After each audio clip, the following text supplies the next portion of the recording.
Want to please start the recording. Thank you very much. All right, I'm going to open the record and begin the hearing for the March 30th, 2022 City of Snoqualmie Land Use Hearing Calendar. Good afternoon. Thanks everyone for joining us here for this hearing. It's a long-awaited hearing. For those who have not met me, my name is Sharon Rice. I am an attorney who works exclusively as a hearing examiner on contract with 8 cities and counties within Western Washington. City of Snoqualmie has appointed me to provide that service, and pursuant to the appointment, I have jurisdiction to hear and to issue final documents on the project that is before me tonight. We are gathered to hear file number PCI 2017-0001. Of course, this is the Snoqualmie Mill Planned Commercial Industrial Plan Application Project. So what I'm going to do, what I propose we do, is I'm first going to give some introductory remarks. They will address virtual hearing participation. They will address land use hearing participation.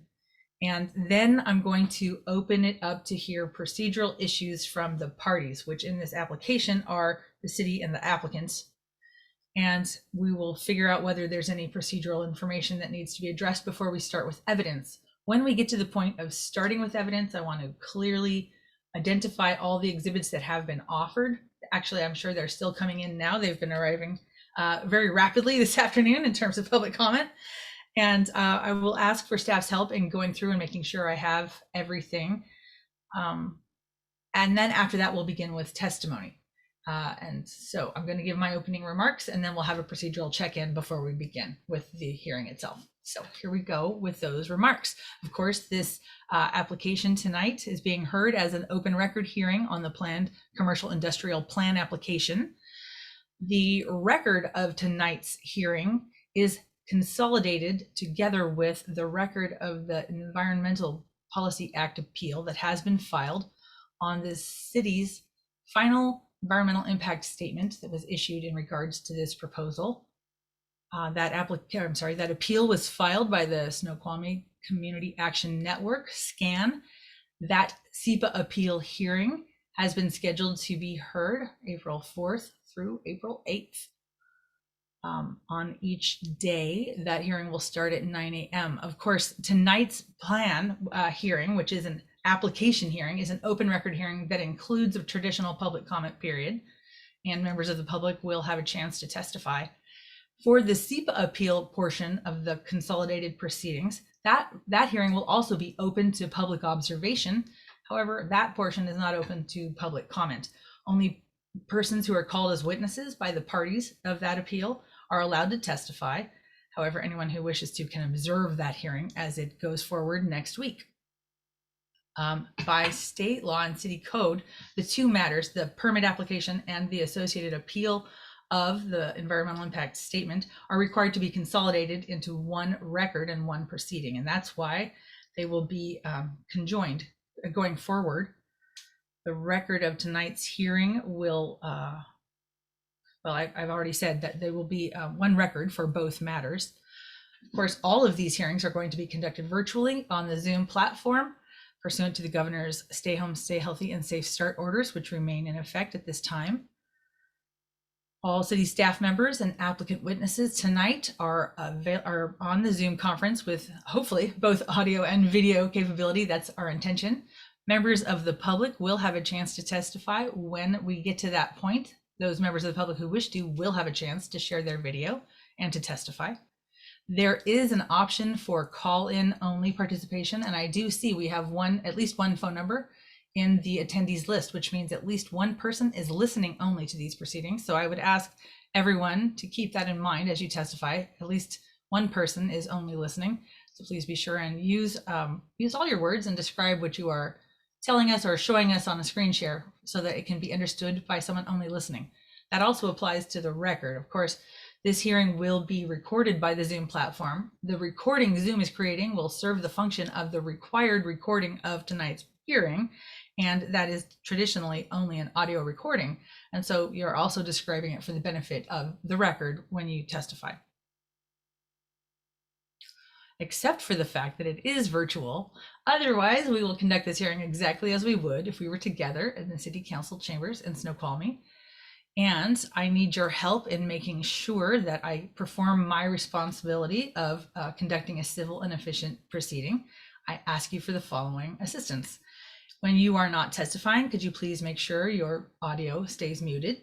That would be great. When you are testifying, it will be very helpful if you silence your cell phone or any other phones in your environment that you can control, so we can be sure and hear everything you have to say the first time you say it. Again, I will ask everyone who testifies, to the extent possible, if you're referring to images, please describe visually what you are demonstrating with a cursor, for example, on a screen share. Also, please try to refer to exhibits by number for the benefit of folks who might be trying to follow along. It will be helpful. Just like at an in-person hearing, it is like I said, my job to run a civil and efficient proceeding. And if we have some interference, if it appears to be unintentional interference, I would ask for staff's help. And that's primarily going to be hearing clerk Gwen Berry. And also, I think she's getting backup from Jason Rogers. I believe staff will be helping me to ensure anybody who appears to be making inadvertent noise is muted. If we have any disruption that appears to be intentional or is repeating, I'm going to ask for staff's help to remove those parties from the meeting. And it's my intention that if you are removed due to intentional or apparently intentional obstruction, you won't be invited back in. So please help us avoid that undesired outcome and not have that happen. Now I want to talk about land use hearings generally. In the state of Washington, land use hearings are required not only to be fair, but to appear to be fair. Appearance of fairness is a higher standard, a harder standard to meet because it's somewhat more subjective. I want to make the following disclosures related to the appearance of fairness. There is a statute in the state of Washington, which is colloquially called the Appearance of Fairness Statute. It requires decision makers to be free from bias, prejudice, or conflicts of interest. As the city's hearing examiner, I will be making findings of fact, conclusions of law, and a recommendation to City Council. And so I'd like to disclose to you the following. Aside from my work as a contract service provider to the city, I don't have other personal, professional, familial, or any interests anywhere near the subject property. I have not had conversations with any person, not city staff, not applicant, representative, and not member of the public regarding the merits of the Pci Plan application that is before me tonight. And I have not prejudged whether or not the plan has, or whether or not the application materials have demonstrated compliance with the criteria for approval. I am here with an open mind to hear all testimony and arrive at that determination after deliberating over all evidence that will be admitted in the record. A lot of words to say. I believe I'm capable of issuing an impartial decision in this, or rather an impartial recommendation to City Council in these proceedings. And anyone who thinks they have grounds to challenge my impartiality is required to raise that challenge at their first opportunity, which would be your testimony tonight if you testify tonight. The purpose of the land use hearing is to identify all the evidence upon which the city's final land use decision will be based. As the finder of fact, I am limited to considering evidence that is admitted before the close of the record. Generally, no new evidence can be added to the factual record after this hearing, not even on appeal, only very limited opportunity for additional evidence. So I just want to make sure everyone is clear.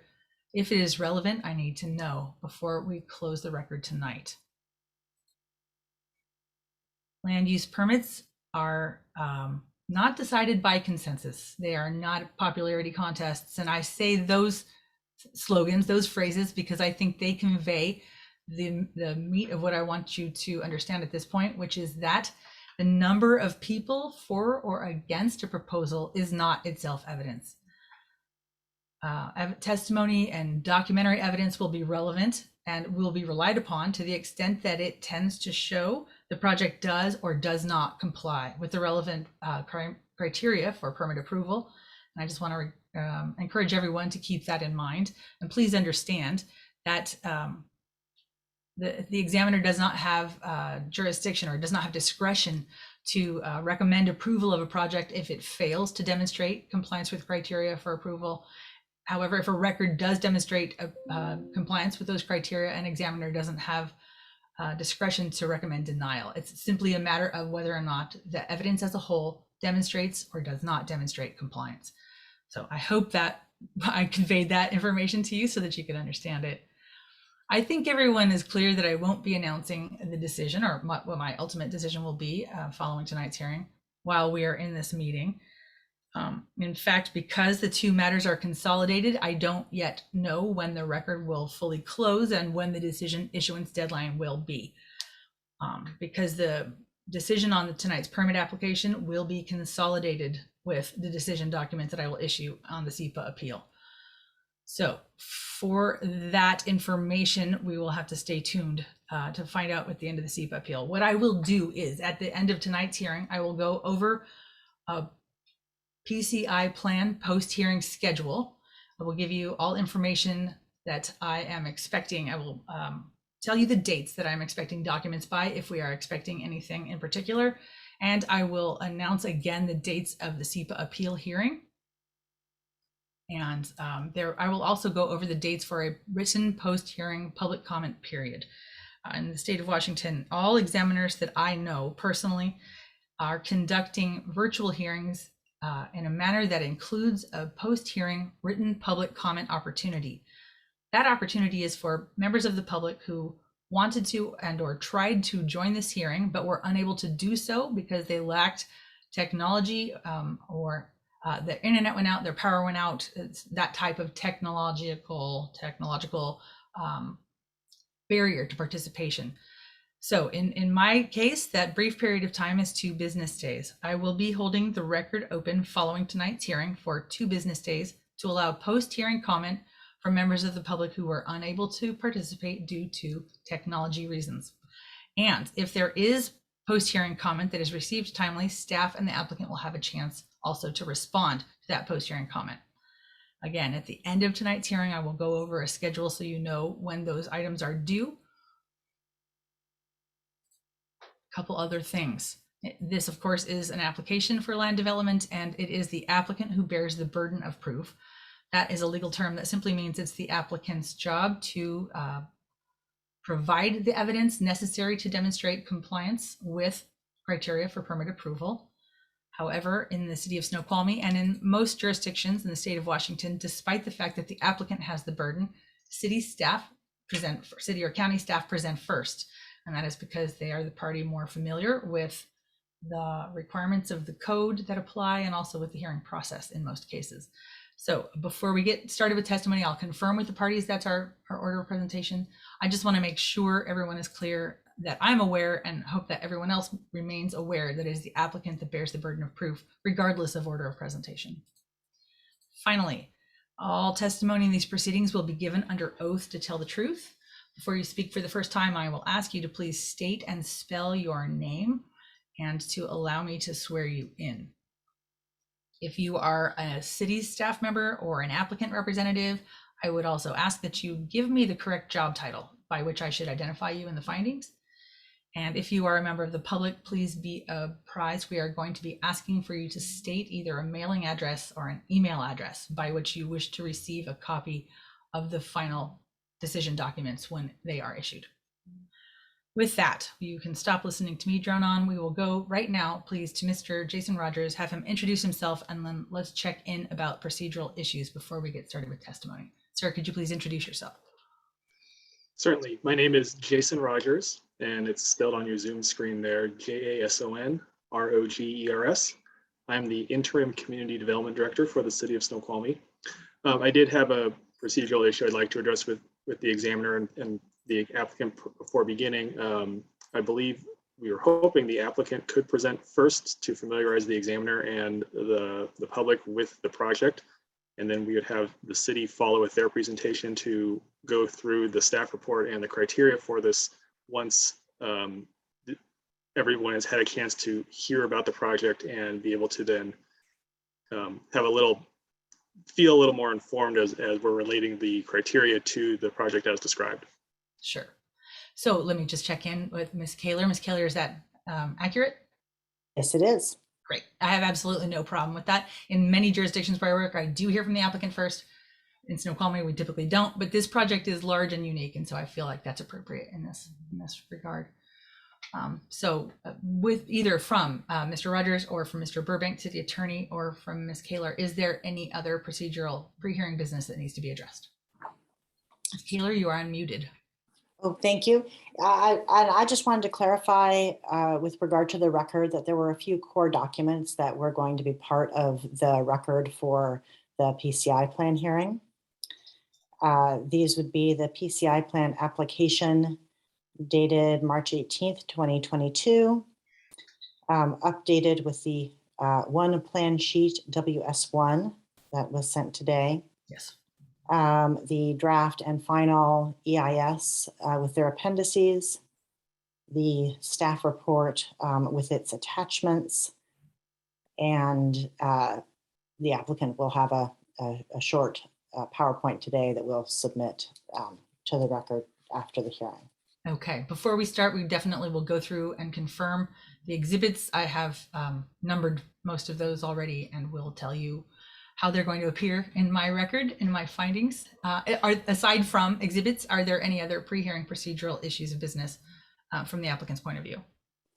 Not from the applicant's point of view. Excellent. Can I check in with Mr. Surbank, Mr. Rogers, any other procedural pre-hearing issues? Thank you, Ms. Examiner. Briefly, there were some additional supplemental staff report exhibits that were forwarded today. Mr. Rogers will be presenting the staff report. He'll touch on those. They are documents that were already referenced in the staff report. So, and they are available through the city's website as well. Otherwise, if members of the public are interested in looking at them further. And then with respect to the combined hearing, there are, of course, experts identified for various technical issues next week. And since it is a combined hearing, the city did not plan to present any expert testimony this evening, but to reserve it on those topics for next week. Okay. There was, before tonight's hearing, at the time tonight's hearing was scheduled, there has been a pre-hearing conference that was conducted, February 11th-ish. That at that pre-hearing conference, we had legal counsel for the appellants for the SEPA determination, Ms. Kaler for the applicant, and Mr. Surbank for the city. In the course of that pre-hearing conference, we did discuss the fact that it would be a consolidated record, and I did not anticipate having expert testimony tonight based on that fact.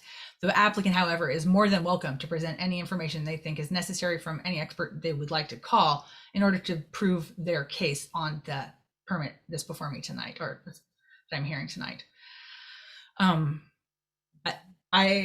What Mr. Surbank just said reflects the understanding I believed we had arrived at during that pre-hearing conference, which is that it will be a consolidated record. So information that is offered in the course of tonight's proceeding would be available to be relied upon in the course of the SEPA appeal, and they will all be together in one document. So I think I apprised the parties at that point that I think I will issue a single decision or a single recommendation document. Okay, let's talk about exhibits, and then seriously, I'll stop talking and you can hear from somebody besides me. I will be making, as I do everywhere universally, I will be making the staff report exhibit 1 for tonight's proceedings. That's just it's a habit I can't break. So in the staff report as it was published on the 22nd, again, exhibit 1 will be the staff report from the Community Development Department. Listed on the last page of that document, there are exhibits A through E. Those are many which have subparts, many of which have subparts. A is the application, is an applicant's narrative addressing application submittal requirements. B is the PCI plan application, which is a 161-page PDF, including site plans. C is the notice of application and public hearing documents. D is a list of property owners within a 500-foot radius of project boundaries. And E, it was the scoping summary. I do want to let the parties know I did receive the additional documents that Mr. Surbank just referenced before tonight. They are scrolling. They were attachments F through M, and they include mostly ordinances that have been previously adopted by City Council. They are matter of public record, and I'm entitled to rely on them without there being exhibits, but it certainly doesn't hurt to have them exhibits. And in fact, I had planned to ask the staff to make them exhibits. So you read my minds and did offer them. So exhibit 1 with attachments A through E and the exhibits F through M will be admitted.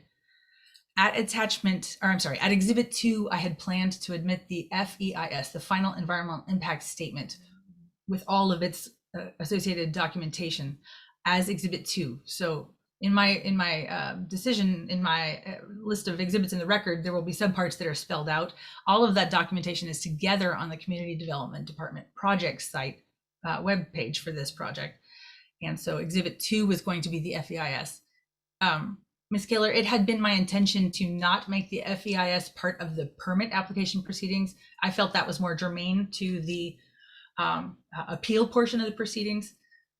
They will be, exhibits will be differentiated between permit and appeal. Do you have a preference so long as it's in the record? So long as the, excuse me, final EIS and draft EIS are part of a consolidated record and the examiner can rely on the information in making a determination on the PCI plan application, that is all we're looking for. Excellent, thank you. So I will make I know that the draft EIS has been offered by one of the parties as an exhibit, and so it is already offered in exhibits for the appeal hearing. I'm not going to include it here for tonight. At Exhibit 3, I have consolidated, gathered post-staff report pre-hearing public comments. This afternoon, I was tracking them as they came in, but I stopped at about 2:30, so I only got through J, A through J. I know there have been at least 10 more. I'm guessing by just looking at my screen, about 10 more public comments. So I want to assure everybody who has submitted a public comment before tonight's hearing, your public comment will be included in the record of the permit application hearing at Exhibit 3, and your comment will be called out as a subpart of Exhibit 3. Again, I have A through J so far, and I think there are at least 10 more. Post-hearing public comments will be a separate exhibit, just so you know. At Exhibit 4, I had planned to introduce admit the separate document that was sent today by applicants, the revised water and sewer plan, just so that it's easily called out as revised. And so that was submitted today, revised water and sewer plan, and the sheet number is WS1, I believe. So that is everything that I believe has been offered to me. As we go forward, if there are additional documents, they will start at 5 and go forward. I think we're good to go. With that, I will silence myself and I will invite the applicants to please go ahead and begin their presentation. Again, Ms. Kaler, when you introduce people who will be presenting factual testimony, please allow me to swear them in. And if you do, please let me know so I could swear you in as well. Thank you. I will just be presenting an introduction and conclusion, so I don't believe I'll need to be sworn in. Great. We do have a set of slides, and if I can here, I will share my screen.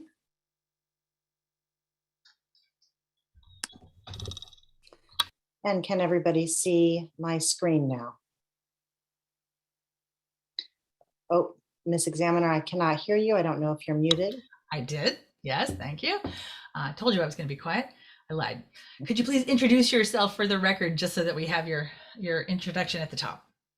Certainly, yes. I'm Courtney Kaler. I am the land use attorney for the applicant.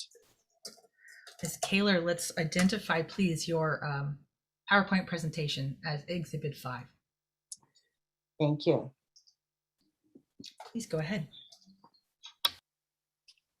So, Ms. Examiner, at the outset of our hearing, I'd just like to explain that the applicant is endeavoring to be concise in our presentation.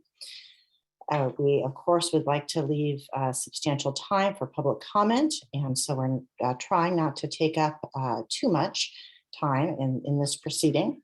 At the same time, of course, there's a balance between providing information and being concise. So if at any point during this presentation you feel that we are not giving you enough information, please, of course, feel free to ask us questions. And as Mr. Sturbank mentioned, we are similarly not having all of our EIS witnesses here today. You will hear from Keith Goldsmith and Richard Weinmann, who will also testify in the EIS appeal hearing, but they are speaking just specifically to the PCI plan here and a brief overview of the EIS. With that, You can see on your screen the first page of our presentation. So, Ms. Examiner, this project is on the former Weyerhaeuser Mill site. You can see a photograph, a historic photograph when that mill was operating. It was the employment center of the Upper Snoqualmie Valley for nearly 100 years, and the applicant's goal is to repurpose the site to become a place where people go to work for the next 100 years. This site is zoned PCI, and in the PCI district, approval of a PCI plan is necessary before development occurs. And the purpose of this district is here on the screen. I won't read it, but we'll submit to you that the PCI plan in front of you fully satisfies this purpose and is consistent with why the PCI district was put in place. We're going to defer specific discussion of particular code criteria to the city staff. That's very well laid out in the staff report. So we're in an effort not to be repetitive. We're not going to go through each of those criteria.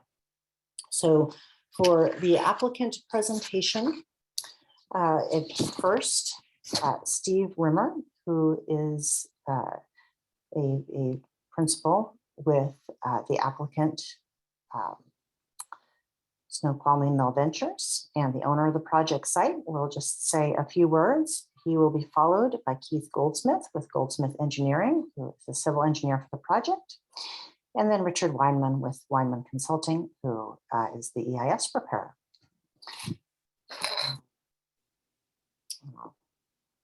With that, Mr. Rimmer, if you are, I believe you are in the meeting. If you can, I'm going to stop sharing my screen so we can actually see you for a moment. If you are able to unmute and to run your video, you can go ahead. And the examiner will want to swear you in. Yes, sir. Thank you very much. If you could please introduce yourself, please state and spell your name, give me the appropriate title by which I refer to you in the findings, and then allow me to swear you in. Good afternoon. My name is Stephen Rimmer, STEPHENRIMMER,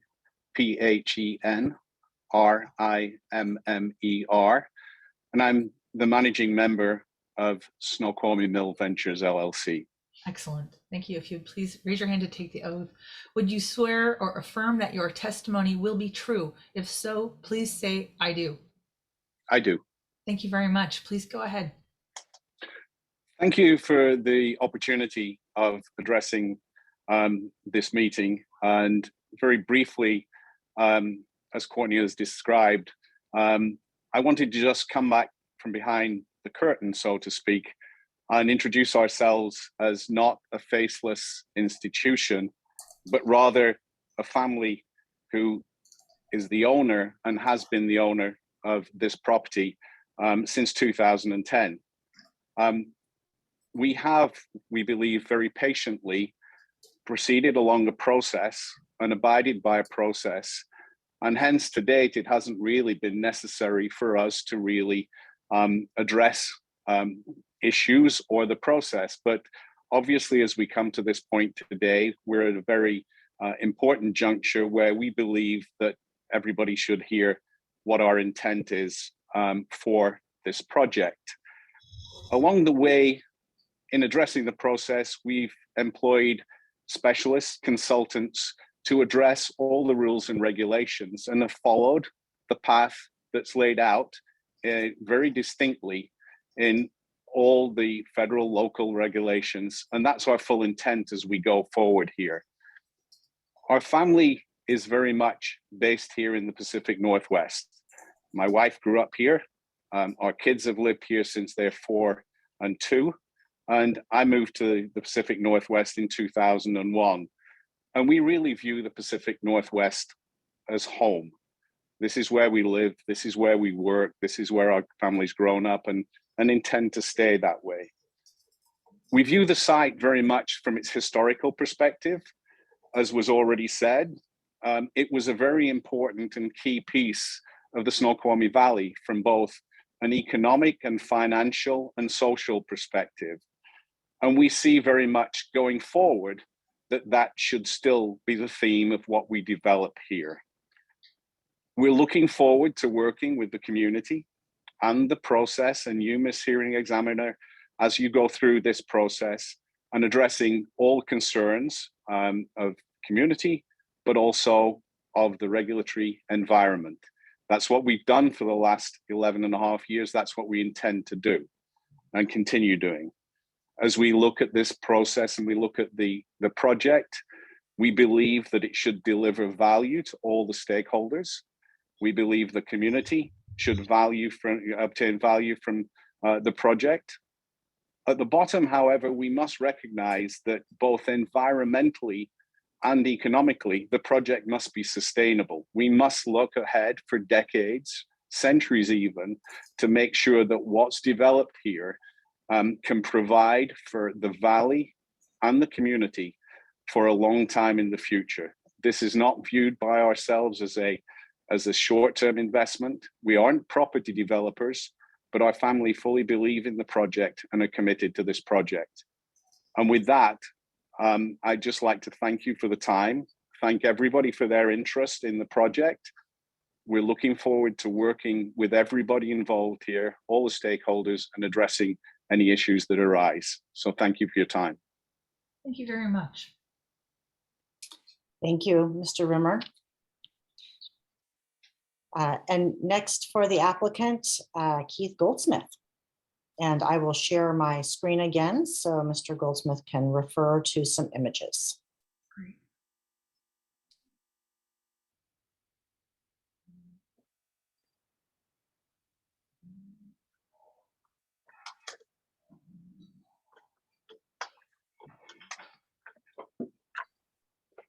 Good afternoon, Ms. Examiner. My name is Keith Goldsmith, Keith Goldsmith, with Hugh G. Goldsmith and Associates, Inc., or Goldsmith Engineering. And we are the civil engineer for the project. Okay, if I could please ask you to raise your right hand, sir. Do you swear or affirm the testimony you give tonight will be true? If so, please say I do. I do. Thank you very much. Please go ahead. So here, the slide before you is a vicinity map. You can see the sites located across the Snoqualmie River from downtown Snoqualmie, at the north end of Borst Lake, and at the east city limit. After years of planning between King County and Snoqualmie, really since the 90s, the mill site and Borst Lake were annexed into this Snoqualmie in 2012. The mill site zoning upon annexation is Pci Plan Commercial Industrial. This is a little superfluous, but which requires a PCI zone master plan prior to any development. This master planning process developed the concept of the 3 separate planning areas that are shown on the PCI plan. The PCI plan was submitted in early 2017. This aerial view shows an outline of the 3 planning areas. The mill site contains approximately 263 acres following the sale of the eastern hillside to King County as part of their regional trail system. Yes, correct. Next slide. The PCI site plan shows planning area 1, proposed land uses, and planning areas 2 and 3, future development areas with the surrounding open spaces. Planning area 1 in the northwestern third of the site, roughly, would be the first to develop and would include mixed use, industrial, retail, restaurant, event spaces, and workforce housing. These are primarily arranged along a 3-block street corridor called Mill Street.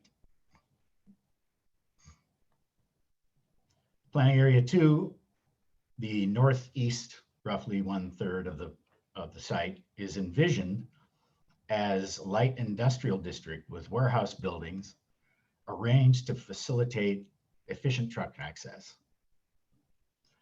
Planning Area 3, the south 1/3 of the site, and adjacent to the King County Regional Trail, is envisioned as a corporate or institutional campus. Planning Area 3 would likely be the last to develop. The existing Raleigh School Dirtfish plans to continue operating in this area until then. Open spaces, you can see on this overall PCI plan, all of the green that's shown is planned open space, which represents approximately 63% or more of the site, which I'll discuss more a little bit later. Next slide. The land use program shows a breakdown of uses for each planning area, though only Planning Area 1 has a detailed site plan. The maximum building area allowed under the proposed PCI plan is 1.82 million square feet, or approximately 39 acres, on the 263-acre property, a site coverage ratio of about 16%. Planning Area 1 would allow up to 11 acres of building coverage on 102 acres, a site coverage of about 11%. Planning Area 2 would allow about 400,000 square feet of warehouse, or not roughly 9 acres of buildings on 56 acres, a site coverage of approximately 16%. Planning Area 3 would allow approximately 825,000 square feet of total buildings on 103 acres, a site coverage ratio of less than 19%. Planning Area 1, next slide is, this is Planning Area 1 shown with the program uses on the detailed site plan. Planning Area 1 was not part of the mill operation area. It was filled for log storage historically, and studies show that there are no concerns from legacy contamination. Planning Area 1 is the front door to the PCI plan, connecting the site to transportation, population exposure, and utilities. It has the smallest proposed site coverage footprint of only 11%. Planning Area 1 is designed to complement and enhance the existing and growing interests of recreational visitors to the Upper Snoqualmie Valley. Millions of annual visitors come to the Upper Valley for recreational purposes, including the falls, the casino, railroad museum, dirtfish, and other outdoor activities, including winery tours visiting the falls. Planning Area 1 includes within its open space a planned garden or center of some type to commemorate Japanese workers at the former mill in the approximate location of their community bunkhouses. Can you point that out, Courtney? I don't know. Yeah, right there. Yeah. Roads and circulation. Access to the site is provided by Mill Pond Road, an existing Mill Pond Road. A portion of Mill Pond Road is proposed to be reconstructed to create the project entry. Reconstructing this portion of road provides the opportunity to realign it farther to the east from its current location, which would increase and enhance the setback and riverine environment of the river's edge along the property frontage.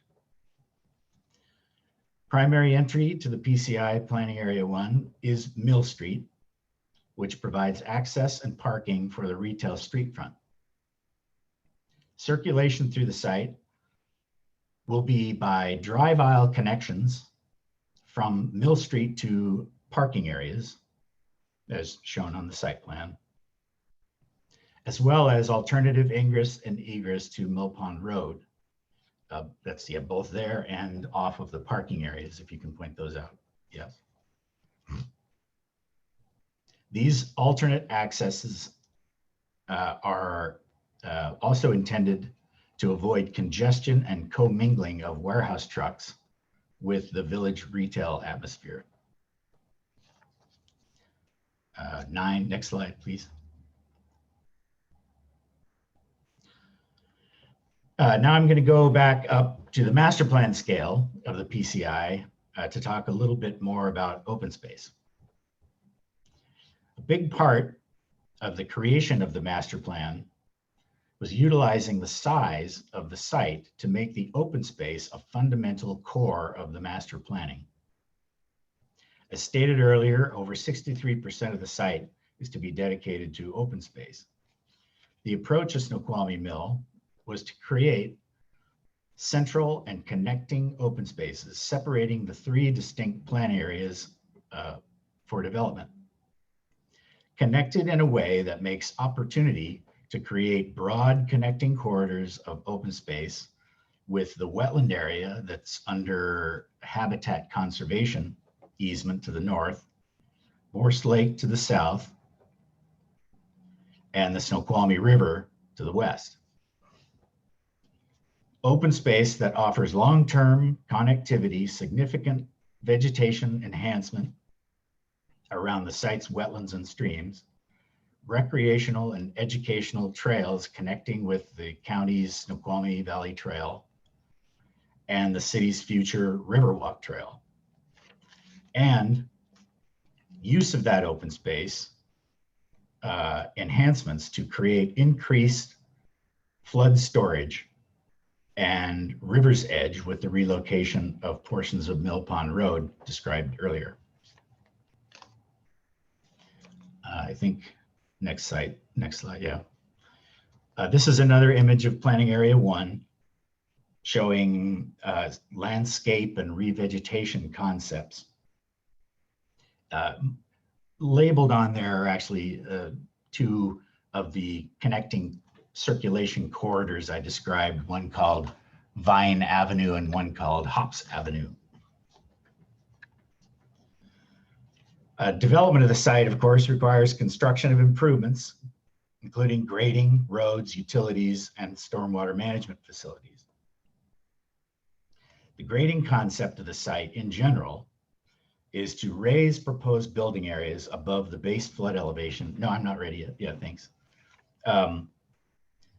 Above the base flood elevation, while the rest of the site would remain at or graded below its current elevation. At a minimum, this is to compensate for any proposed floodplain fill.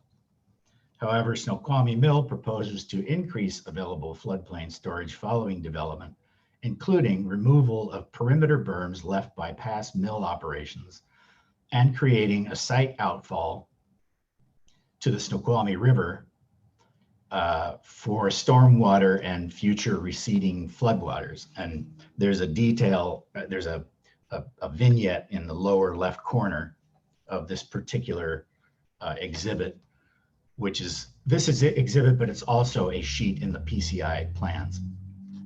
That's a concept drawing of riverbank revegetation and the outfall to the river for storm flow and flood flow. On the PCI plans, preliminary grading is shown for Planning Area 1 in detail. Planning Areas 2 and 3 are shown as a mass grade concept without specific development plans at this time. Okay, now, Courtney. A master drainage plan. Oh, well, sorry. This shows the stormwater management plan concept for Planning Area 1. It also shows the grading, which is there in purple, but at this scale, it's probably difficult to see. When you look at full-size plans, you can discern what's there. A master drainage plan was prepared as part of the PCI P application and reviewed as part of the environmental impact statement. The master drainage plan describes stormwater management for Snoqualmie Mill as consisting of 4 primary components. 1, direct discharge to the Snoqualmie River. 2, maintenance of hydrology to wetlands and streams. 3, runoff treatment of pollutant generating impervious and pervious surfaces. And 4, floodplain and compliance with flood hazard regulations. The first two, direct discharge and wetland hydrology, go hand in hand. The site qualifies by both Department of Ecology and City Code for direct discharge of stormwater runoff without requiring flow control. However, being allowed direct discharge does not alleviate the requirement or responsibility to maintain adequate hydrology to local wetlands and streams that the site currently drains to. The master drainage plan provided analysis of the proposed drainage concept to ensure the appropriate amount of runoff will be directed to the on-site wetland system while allowing the remaining post-development runoff to discharge to the river. The Ecology Stormwater Management Manual provides the methods and standards for this type of analysis, and the results were presented in the master drainage plan. Also, direct discharge does not relieve requirements for stormwater treatment. All post-development runoff is required to be treated before discharging either to local wetlands and streams or the river. These levels of treatment are defined in both the Ecology Stormwater Manual and the Snoqualmie and King County Surface Water Design Manuals. Snoqualmie Mill proposes the required levels of treatment for all future runoff. Floodplain and flood compliance, flood hazard regulations. There are several facets, but there's two primary elements for development in the floodplain. One is compensating storage, making sure that at a minimum, any cubic yard of fill placed in the floodplain is compensated with a cubic yard of additional floodplain storage elsewhere.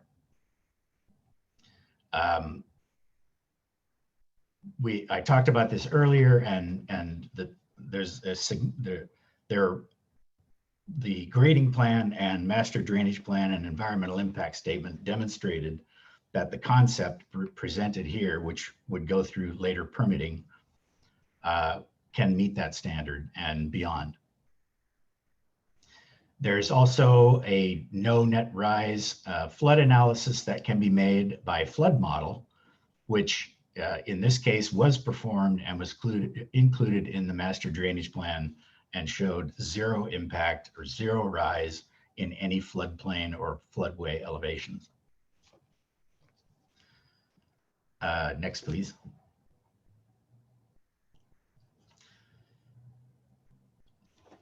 The Snoqualmie Mills site and PCI zoning is included in the service areas of the city's draft of both the 2021 water system plan and general sewer plan updates.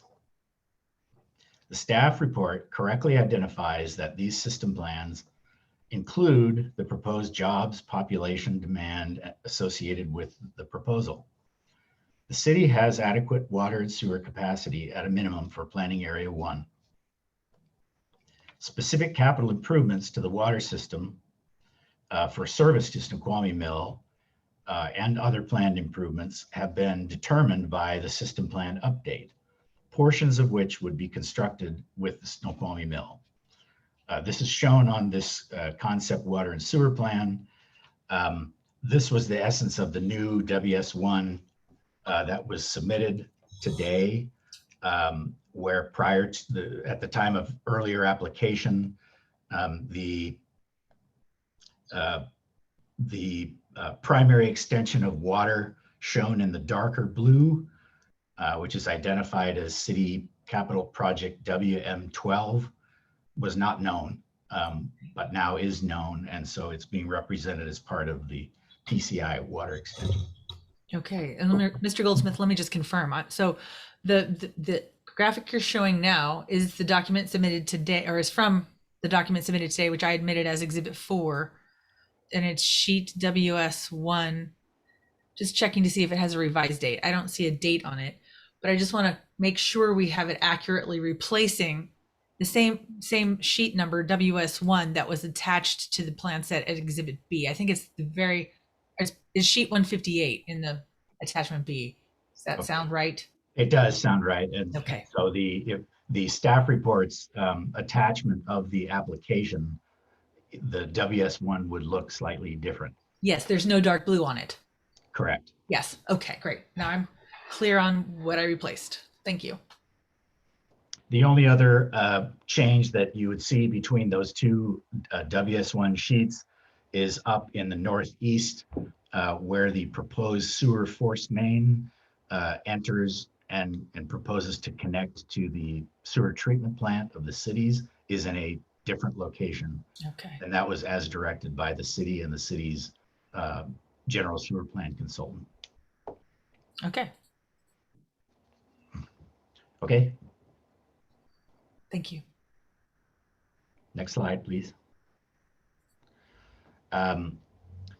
This is a blow up of planning area 1 showing what a proposed preliminary design of the sewer system.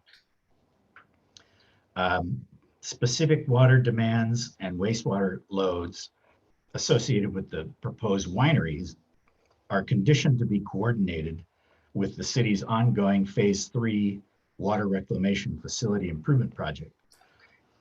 This process will determine any necessary pretreatment or attenuation of winery wastewater flows prior to the development of such wineries. This concept plan identifies, it's difficult to read, I understand, but it does show that we propose a separate collection system for the proposed winery waste from the domestic collection system, such that should a pre-treatment facility be required, the winery waste would be isolated, and there is a location on the site plan selected for both a pre-treatment facility if necessary and the sewer lift station, which would lift the wastewater to the treatment plant, which is in the northwest corner of planning area 1. Just, I don't know if Courtney can point that out or not, but right. Yeah, right in there. Yeah. And for the record, this is sheet WS2 also in Exhibit 1B. Correct, but this was not revised. Correct. Thank you. That's all I have. Thank you, Mr. Goldsmith. And next for the applicant, Richard Weinmann.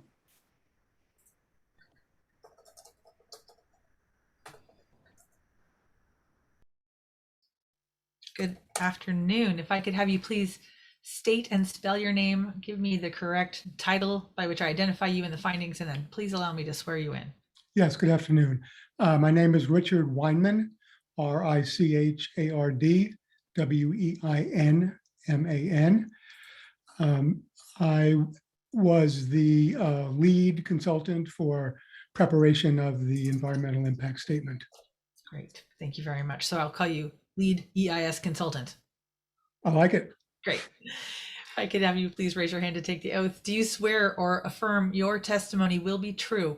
If so, please say I do. I do. Thank you. And please go ahead. Thank you. I apologize in advance. I'm recovering from a cold and my voice is a little scratchy, fades in and out.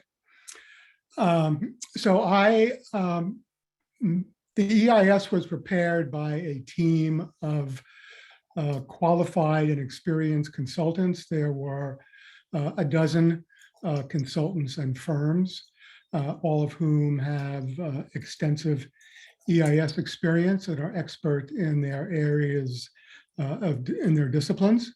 The city used a peer review process to review all of the information and analysis in the EIS.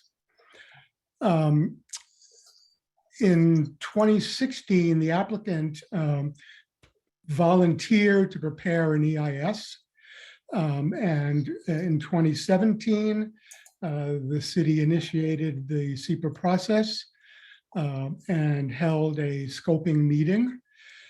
which identified the areas of substantive analysis for the EIS. The draft EIS was a substantial effort. Took several years to prepare. Also ran into the pandemic, which slowed things down. And there were some changes to the site plan that occurred during preparation of the EIS because they were being prepared in tandem. Following publication of the draft EIS, there was an 85-day public review and comment period, including a virtual EIS meeting. The final EIS was published in 2021. It responded to comments. It also provides some updated information and analysis for some of the key topics. I'll just briefly mention phased review because it is kind of an important concept to understanding what is and what is not addressed in the EIS and how that relates to the PCI plan itself. So phased review is an approach that's authorized by the SEPA rules. It involves preparation of a series of environmental documents over time in conjunction with preparation of a master plan, and the environmental analysis becomes more detailed as the planning becomes more detailed and moves from the conceptual stage to more detailed engineering. This approach is commonly used, in my experience, to evaluate various types of master plans, which are developed in phases over time. It applies to private property development, such as Snoqualmie Ridge in the city of Snoqualmie, to large master plan resorts such as Suncadia, to Sound Transit's work on the regional transit system. It is not new or unique. The EIS evaluates the entire project based on the level of planning that has occurred for each planning area and the information that's available for each planning area. Each section of the EIS discusses the impacts of planning area 1 and the cumulative impacts of the overall PCI plan. And the EIS acknowledges repeatedly in the analysis and in the project description that there will be additional environmental analysis at the appropriate time.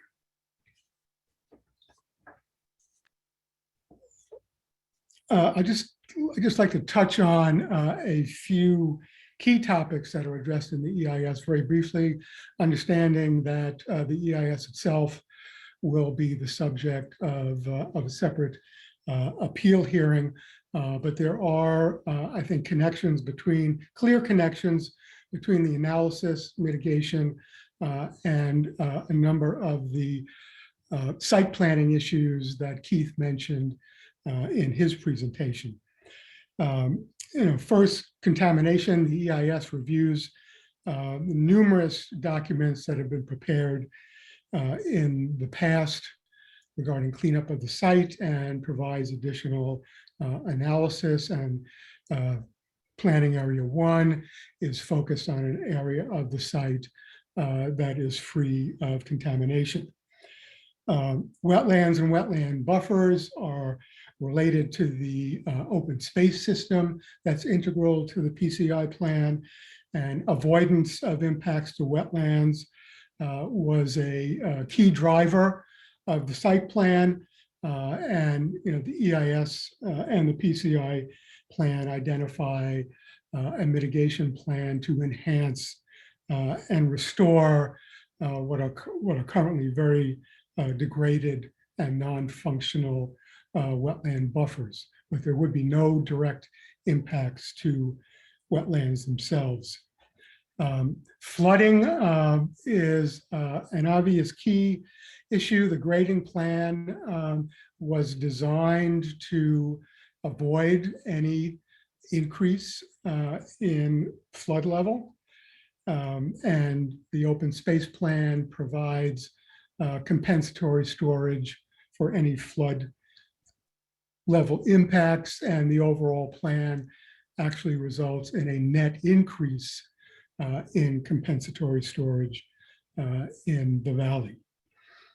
Cultural resources includes a very thorough discussion of historic and cultural resources, preservation of two important historical buildings are integrated into the PCI plan, and the EIS provides documentation for how to provide recommendations for how to document the historical significance of the site overall, and actually recommends creation of an historic district. The aesthetic analysis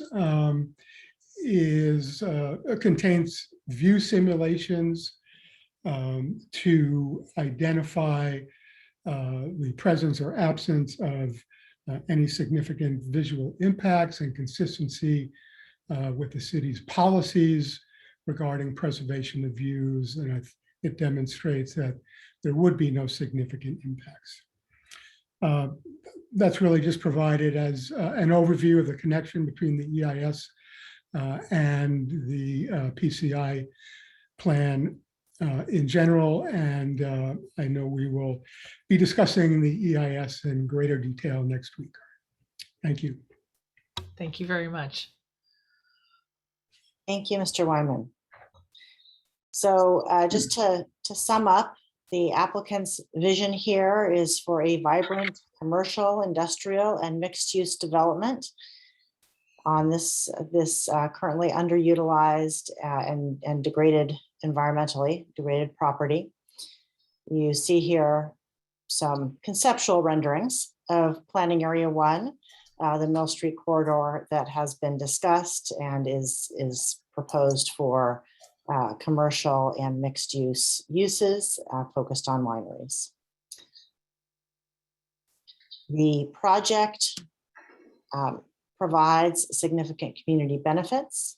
It will repurpose this underutilized former employment center consistent with the city code as is described in the staff report and will be covered by staff in the next presentation. Delivers significant fiscal benefit to the city as identified in the EIS. It'll preserve approximately 2/3 of the property as open space, twice what is required by the PCI code. Expands public access to trails and open space, as Mr. Goldsmith testified. It will enable the cleanup of this brownfield site, particularly a cleanup in planning areas 2 and 3 where there is legacy contamination. It will improve stormwater discharge quality from the site. Currently, of course, the runoff is untreated in historic conditions, and it will upgrade the site to current standards in terms of stormwater discharge. As Mr. Weinmann indicated, it will increase flood storage. And generally, the environmental impacts of development will be mitigated as discussed in the EIS and as will be discussed later in the hearing that is next week.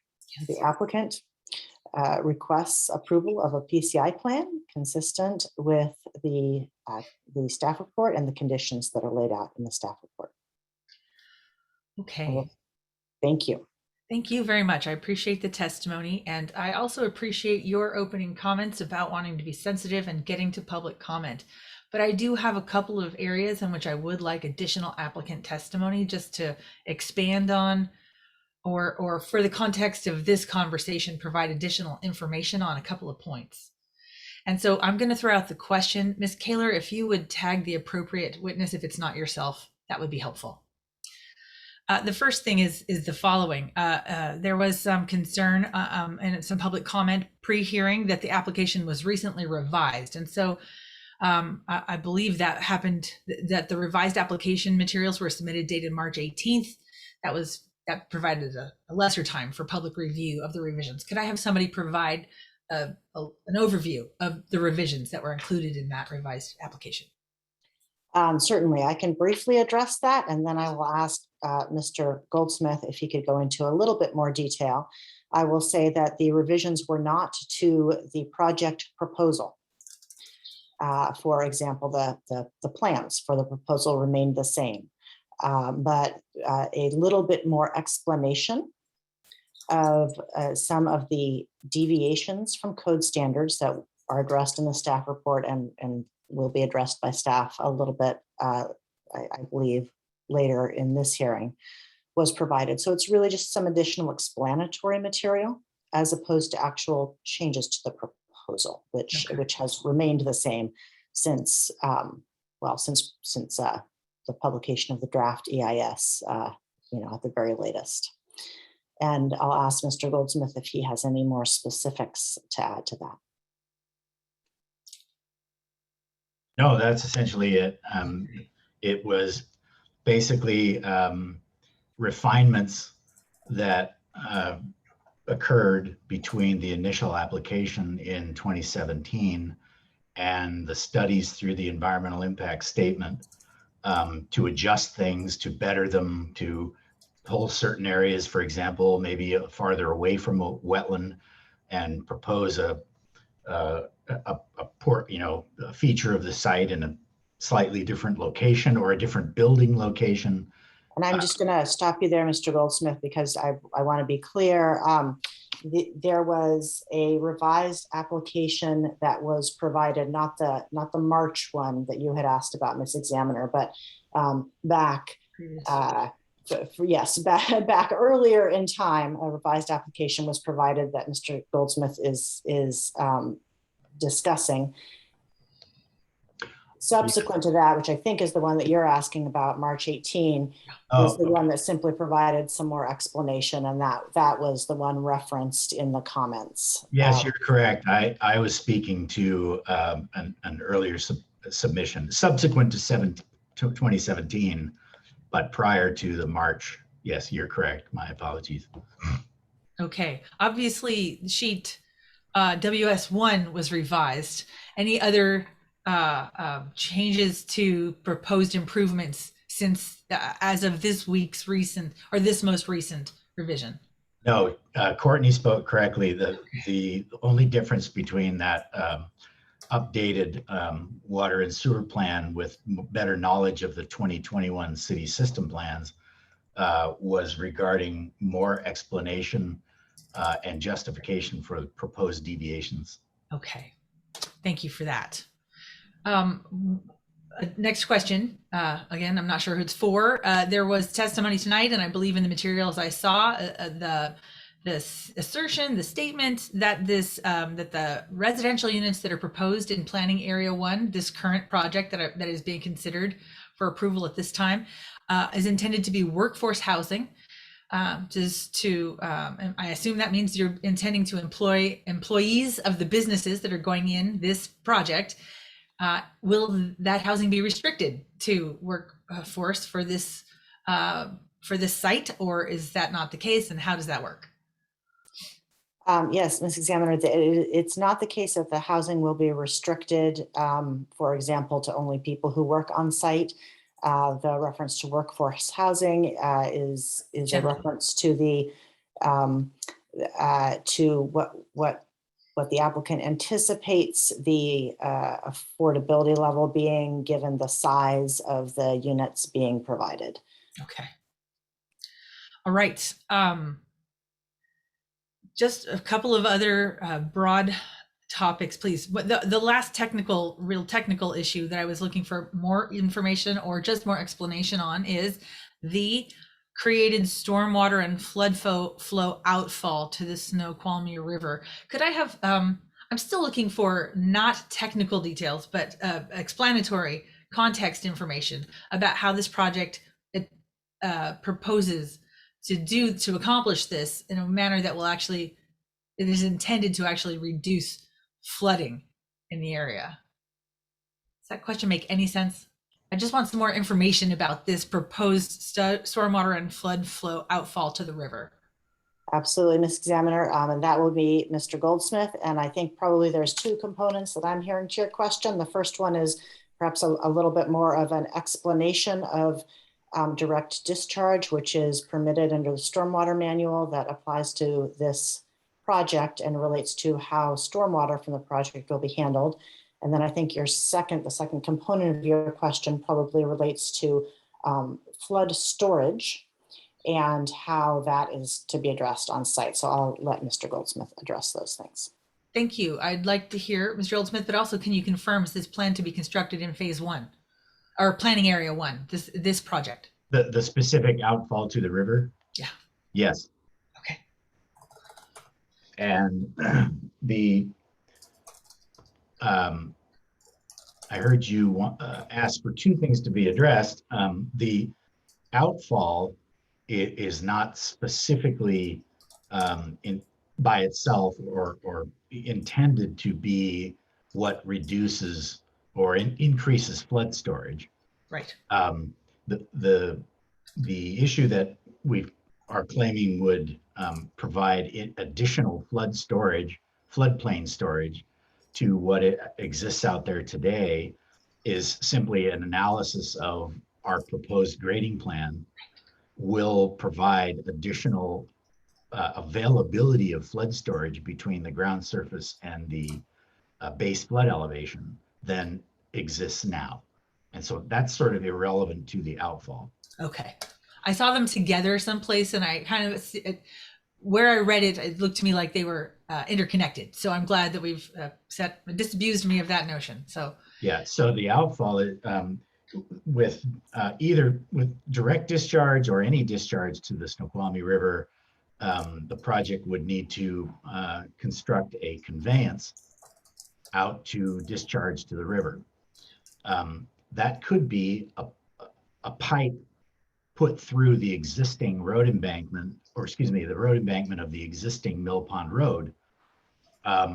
We're choosing not to do that, but to take a portion of the existing road that will be abandoned and breach that into a broad swale so that it can serve not only just as a stormwater outfall conveyance from the development, but also assist in conveying receding flood flows to the river instead of having to overtop the existing Mill Pond Road the way it does today.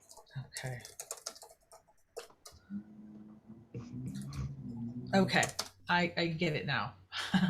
I understand now why I conflated them and that was wrong. Okay. Thank you for that. I assume we won't have testimony now responding to public comment. I assume we'll handle that after we've heard tonight's public comment so that you have a chance to respond to all public comment.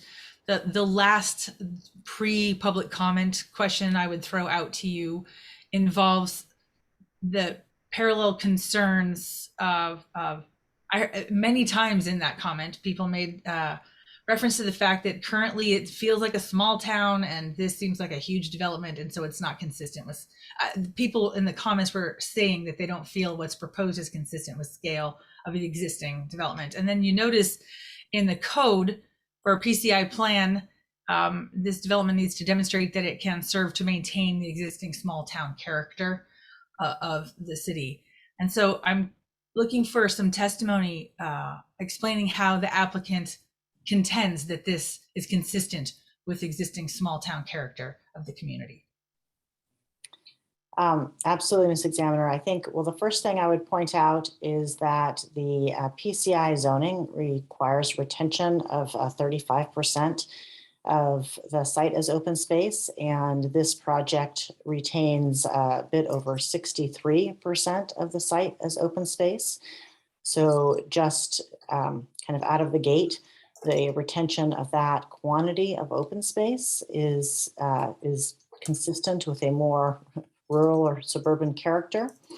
I would say also that the applicant vision for the project overall is that it will, as you heard from Mr. Rimmer, provide a benefit to the city, be compatible with the existing uses that are ongoing in various parts of the city, and also be compatible with really the historic character of the site as an employment center, as it was for over 100 years when Weyerhaeuser operated the mill, although in a more environmentally friendly and current code compliant way.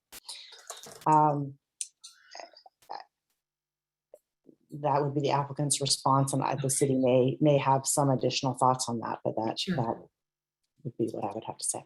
Okay, thank you. No, I appreciate that. That helps to just inform what I expect to be the backdrop of the future conversation. My last question to the applicant is whether or not at this time you have any questions or concerns about the recommended conditions of approval in the staff report at Exhibit 1. We do not. Okay, great. Thank you very much for your presentation. Thanks to your witnesses. Thank you. Mr. Sturbank, will you be emceeing for the city as Ms. Kaler did for the applicant? Thank you, Ms. Examiner. I don't think that will be necessary. Mr. Rogers will take it from here for the city's presentation. Okay, great. Then, sir, if you could please introduce yourself, state and spell your name. I don't think I swore you in yet, so let's go through the whole ritual. Of course. Let's see, my name is Jason Rogers, JASON ROGERS. My title is Interim Community Development Director for the City of Snoqualmie. Great. If I can swear you in, do you swear or affirm your testimony will be true? If so, please say I do. I do. Thank you very much. Please go ahead. All right, I'm going to share my screen here. All right, so as you heard, Madam Examiner and members of the public, this is the Snoqualmie Mill Planned Commercial Industrial Plan. Some brief overview here. You've seen where the project site is located within the city of Snoqualmie. So this is the project site on the northeast side of the Snoqualmie River, and the downtown area of Snoqualmie is across the river here, and then the Snoqualmie Ridge development is up here west of the site. A brief planning history of the mill area. This site was identified in Snoqualmie's original 1994 comprehensive plan, the Snoqualmie Vicinity Comprehensive Plan, with the designation of planned commercial industrial back then. Following the closure of the mill, the city identified pre-annexation zoning through an ordinance, and that's Exhibit F to the staff report, which was transmitted to the examiner this afternoon. There was also a pre-annexation agreement at approximately the same time, adopted by the city via resolution. That pre-annexation agreement was among the city, Snoqualmie Mill Ventures, the applicant here, and the Weyerhaeuser Real Estate Company. The city then followed up and annexed the site in 2012, again via an ordinance that has been entered as an exhibit to the staff report. In 2013, the city adopted a new comprehensive plan titled Snoqualmie 2032. It continued the designation of this site as a planned commercial industrial site. And then a post-annexation implementation plan was adopted in 2016, and this is per comprehensive plan policy. SEPA review for these planning efforts included a determination of non-significance for the pre-annexation zoning and the pre-annexation agreement in 2011, and a SEPA addendum in 2016 for the annexation implementation plan. These are some of the comprehensive plan statements that talk about the mill site. It's identified as one of 3 local centers. That's a key component of the city's economic development strategy. It's also one of the 12 distinct neighborhoods identified in the comprehensive plan. The plan, as you can see, identifies the mill site with a great potential for redevelopment. It's also identified further as being a large redevelopable site and potentially the most significant regional economic stimulant in the city. The comprehensive plan continues, as I mentioned, the designation as a planned commercial industrial. It also identifies planning considerations for this site, including the potential soil contamination, wetlands, and transportation, among others. There's also a number of specific policies within the comprehensive plan that are related to the mill site or to development generally, and these are addressed later on. Briefly here, this is the comprehensive plan figure 7.2. This shows the planning areas within the city of Snoqualmie. And so the mill planning area is this one here. You see it encompasses both the mill site itself, the development site here, and also includes Forest Lake and some city-owned land here where the city's wastewater treatment facility and some of its groundwater wells are located. This is figure 7.3 from the comprehensive plan, which is the land use designations. So here, this is the project site here, which is designated planned commercial industrial. And you can see the remaining land use designations for the remainder of the city. For zoning, briefly, the site is zoned a combination of planned commercial industrial as identified by the applicant. And also there are some portions zoned what's called open space 2. So here's the zoning map. This is the planned commercial industrial zoning. And then this portion, which is within the floodway of the Snoqualmie River, is the part zoned open space 2. Briefly, and you heard from the applicant in their presentation as well about the planned commercial industrial plan. And so that is the title of this permit application before the examiner tonight. I won't read all of these things. Suffice to say, the fundamental policy choices related to this have been made through the comprehensive plan and aren't revisited through the PCI plan process. As you saw, there is a nearly 30-year history of the city planning for development or redevelopment of the Snoqualmie mill site. A brief overview of the PCI plan process. The applicant submitted their application in March 2017. It was determined complete by the city a little less than a month later in April. And the city then published a notice of application in early May. This notice of application also included a SEPA determination of significance. You heard about some of the timelines about the SEPA process here from the applicant, so I won't revisit them here. And again, just some more on the SEPA process. I would like to defer as much time as possible to the public so that we can hear from them. So I'll attempt to not be duplicative here. The PCI plan development regulations are identified in the city's code at section 17.20.050 of the Snoqualmie Municipal Code. And there are a number of provisions in here. There's the purpose of the planned commercial industrial zoning district in subsection A. And then there's decision criteria, which the examiner will, of course, be looking at closely in subsections B through H and then J and K. Of particular interest is subsection I, which references the city's planned unit development permit criteria. This is for certain application material requirements and some additional criteria. Subsection I also explicitly allows deviations from standards. And there is quite a bit of discussion in the staff report about the requested deviations. And you heard about some of those deviations from the applicant as well. And then at the bottom, you see a specific reference to where this can be found in the staff report. As mentioned, deviations from standards are explicitly allowed. The deviation process has been an important component of the city's review and approval of both the Snoqualmie Ridge 1 and 2 mixed-use final plans and the Salish Lodge expansion, planned commercial industrial, and planned residential plan. And these are detailed in exhibits submitted to the examiner this afternoon. This is referencing the planned unit development decision process. It contains additional criteria the examiner will need to address, including the suitability of the site areas for proposed development, among other provisions here you see in front of you. These are again detailed in the staff report there and with the findings and the conclusions, so try to make it easier to find.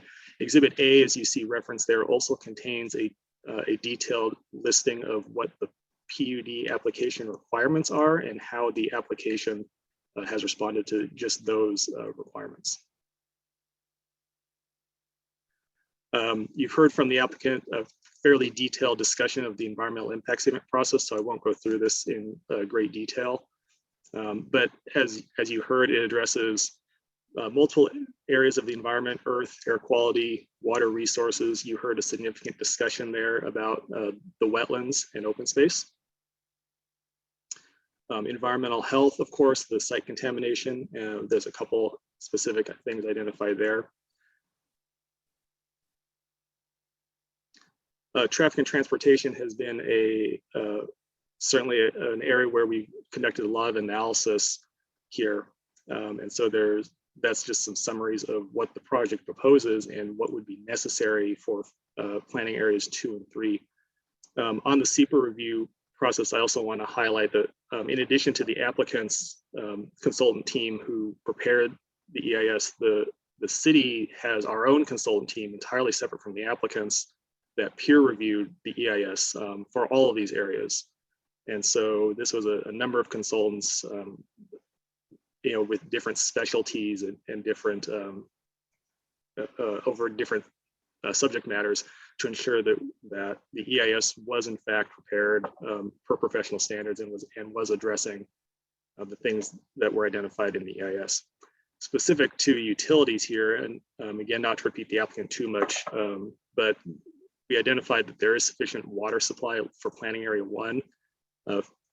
Planning areas 2 and 3 would require development of additional water supply, and we'll discuss that in conditions. And then you heard about the winery-related wastewater capacity. It will be a city decision on either pre-treatment or further improvements to the city's wastewater treatment facility, and that the applicant has also reserved space for pre-treatment on their site if that is the option the city selects. The conclusions in the staff report are organized into sections to aid the examiner in working through them. So you can see that we have the PCI plan criteria, we have the deviations from standards, the PUD criteria, and finally, a number of conclusions about comprehensive plan consistency. For recommended conditions, these can be summarized into several categories. We have several conditions related to what we term substantial conformance of future permit applications to this PCI plan approval. There's a number of conditions related to development of design guidelines to guide the future development on this site. There's a condition related to wetland mitigation and monitoring. And then we have the SEPA related conditions, which go on through a number of conditions on multiple pages here. I just want to highlight a couple here. One about environmental health, establish procedures to remediate the site contamination consistent with MOTCA, the Model Toxics Control Act, and in coordination with the Department of Ecology. There's conditions related to traffic and transportation. First, to have a construction management plan to manage the construction traffic, the truck trips and the workers coming and going. And then development on the site would, of course, or rather the project would need to contribute a pro rata share toward future improvements as identified. And then under utilities, there's also some additional conditions here. I mentioned the one about securing an adequate water supply prior to issuance of any building permits for planning areas 2 and 3. And then a condition about paying a proportional share of the cost of a fire ladder truck, because one of the requested deviations is a height deviation. A ladder truck would be something the city would need to ensure we can appropriately respond should that be needed. That's all I have. I'm certainly able to take questions from the examiner. Thank you very much. Sure. Thank you for your overview. I just wanted to confirm, I meant to ask you at the top to start with an overview of the process. The criteria for PCI plan approval, as you said, are in Snoqualmie Municipal Code 1720-050. They also reference the plan and decision procedures of the Planned Development Code at 1750-090E. Of course, those procedures reference the Planning Commission, but the hearing examiner is holding this fact-finding hearing. Could you just confirm what the process is from this point with regard to the application tonight? Just to state it for the record. Certainly. So the examiner is correct that the planned unit development criteria does reference the Planning Commission, and normally this PCI plan would be reviewed by the Planning Commission, who would hold a public hearing like we are tonight, and then would recommend to the city, or rather provide a recommendation to the City Council. The city's the city's code provides that in the event of an appeal of the adequacy of a SEPA determinant, or rather the SEPA EIS, that appeal is heard by the examiner, and the appeal is consolidated with a proceeding in front of the hearing examiner instead of the planning commission. And so the applicable code makes reference to substituting references to the planning commission with references to the hearing examiner in that specific case. Great. And so the outcome, the document that I generate will be a recommendation, correct, to the city council with regard to the appropriate outcome for the PCI plan. That's correct. And that recommendation will be premised on the determination of whether or not the SEPA appeal is granted or not found to go forward, correct? If I grant the SEPA appeal, the recommendation to city council will be that the matter needs to go back for additional environmental review, correct? Correct. One last procedural overview concept discussion. In your staff report, you mentioned the fact that a development agreement is also required in order to establish the specific, bulk dimensional standards, the type of specifics that will apply to future development. Could you please, also design review will be agreed upon and finalized prior to any building that happens. Could you please explain the two processes for those, development agreement, design review? Certainly. Mr. Chairman, maybe can I jump in on part of that and Mr. Rogers handle the other part? Certainly, Mr. Sturbank. Could you introduce yourself just formally for the record? Certainly, and my apologies for not doing so immediately. I'm Bob Sturbank. I'm the Snoqualmie City Attorney. Excellent.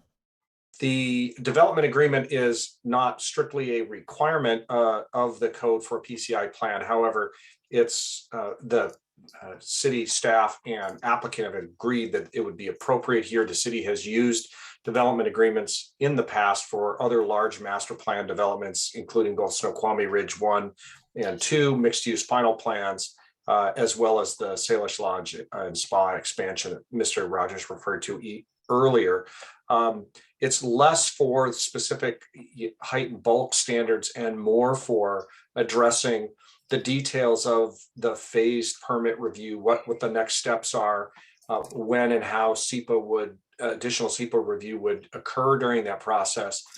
Per state statute that governs development agreements, it would also address vesting.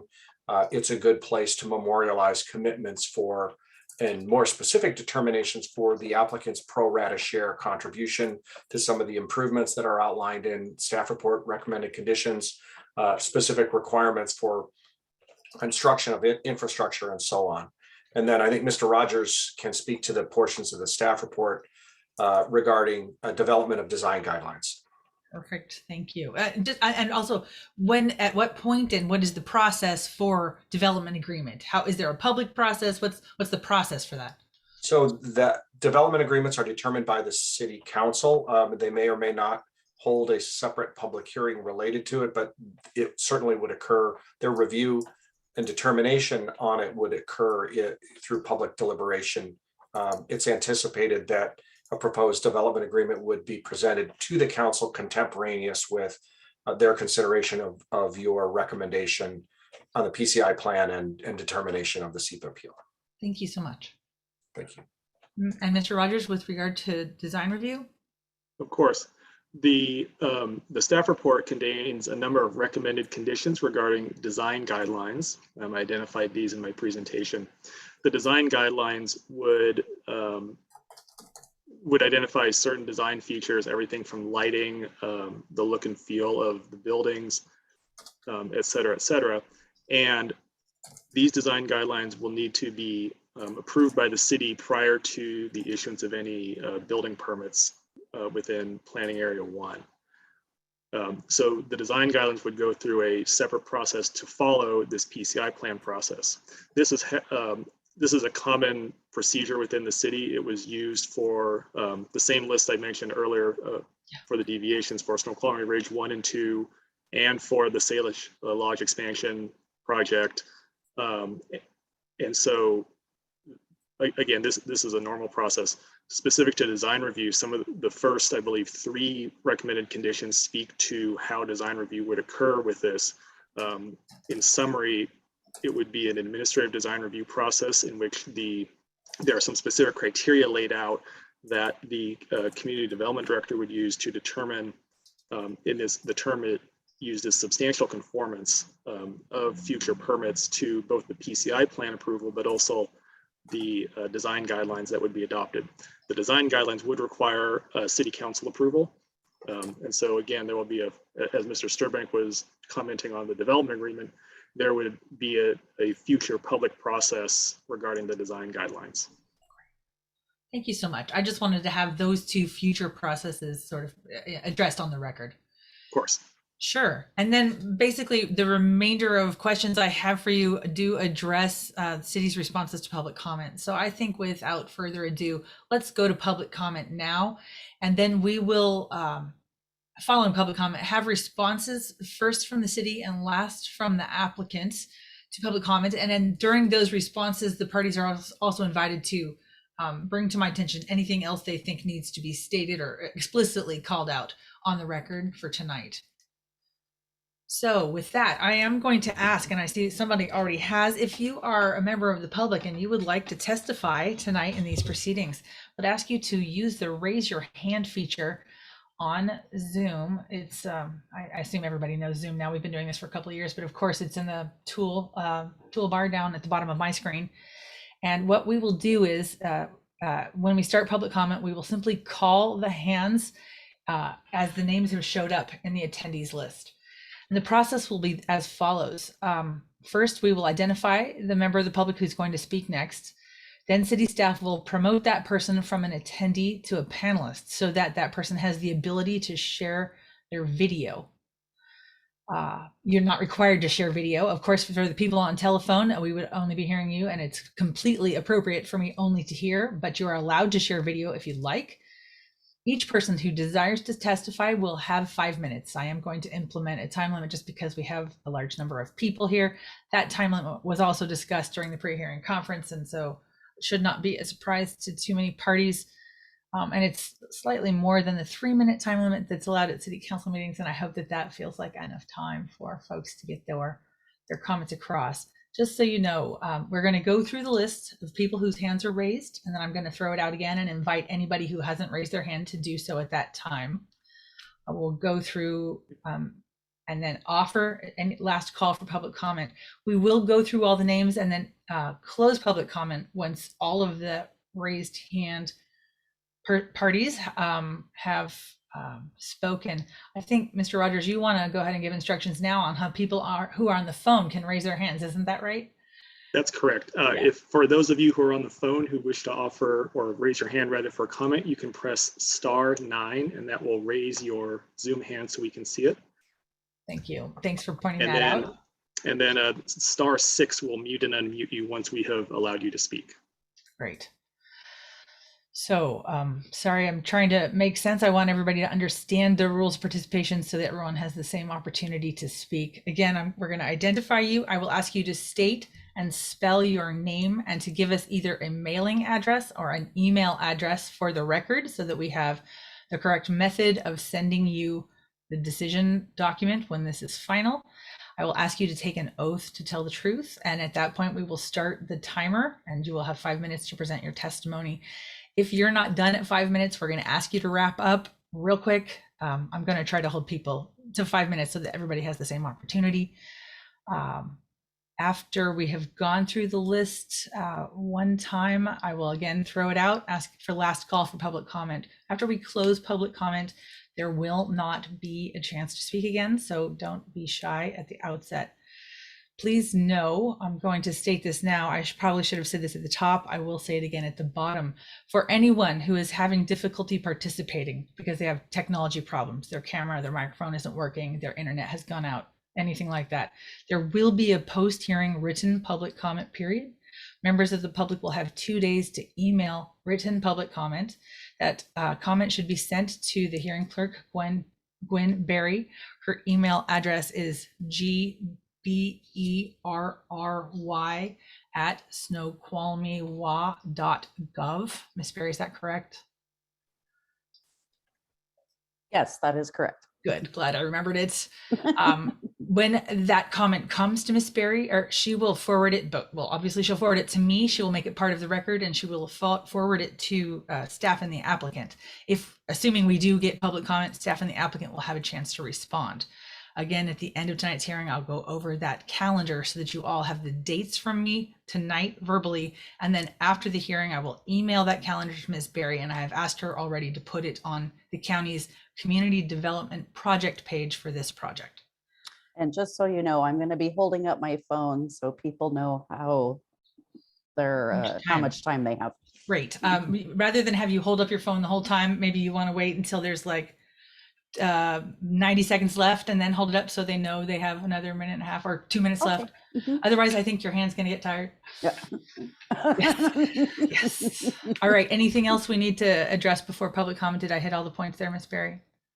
You can just nod unless I missed anything. Okay, she says yes. Mr. Examiner, just briefly, I'm assuming that if there are people who have experienced the technical difficulties and want to provide additional written comment, that you would want their comment to include some description of the technical difficulties encountered so that you can evaluate that as part of your consideration.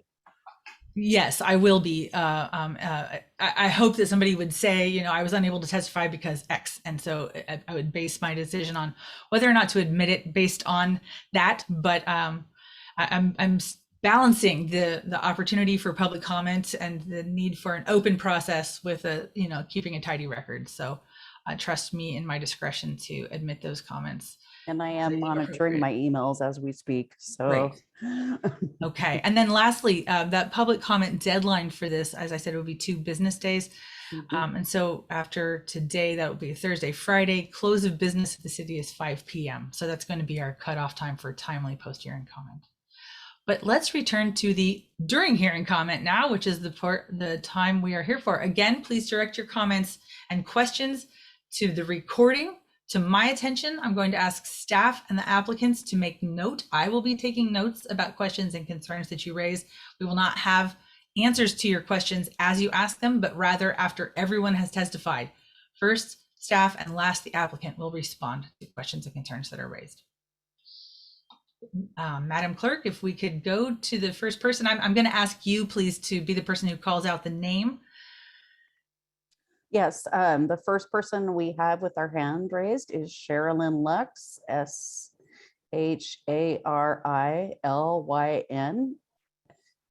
last name LUX. Right. And so you're going to promote Sherilyn Lux to Yes. panelist, and let's just let the next person know so that they can be ready that they're going to come next. The next person would be Carson Mastis. Great.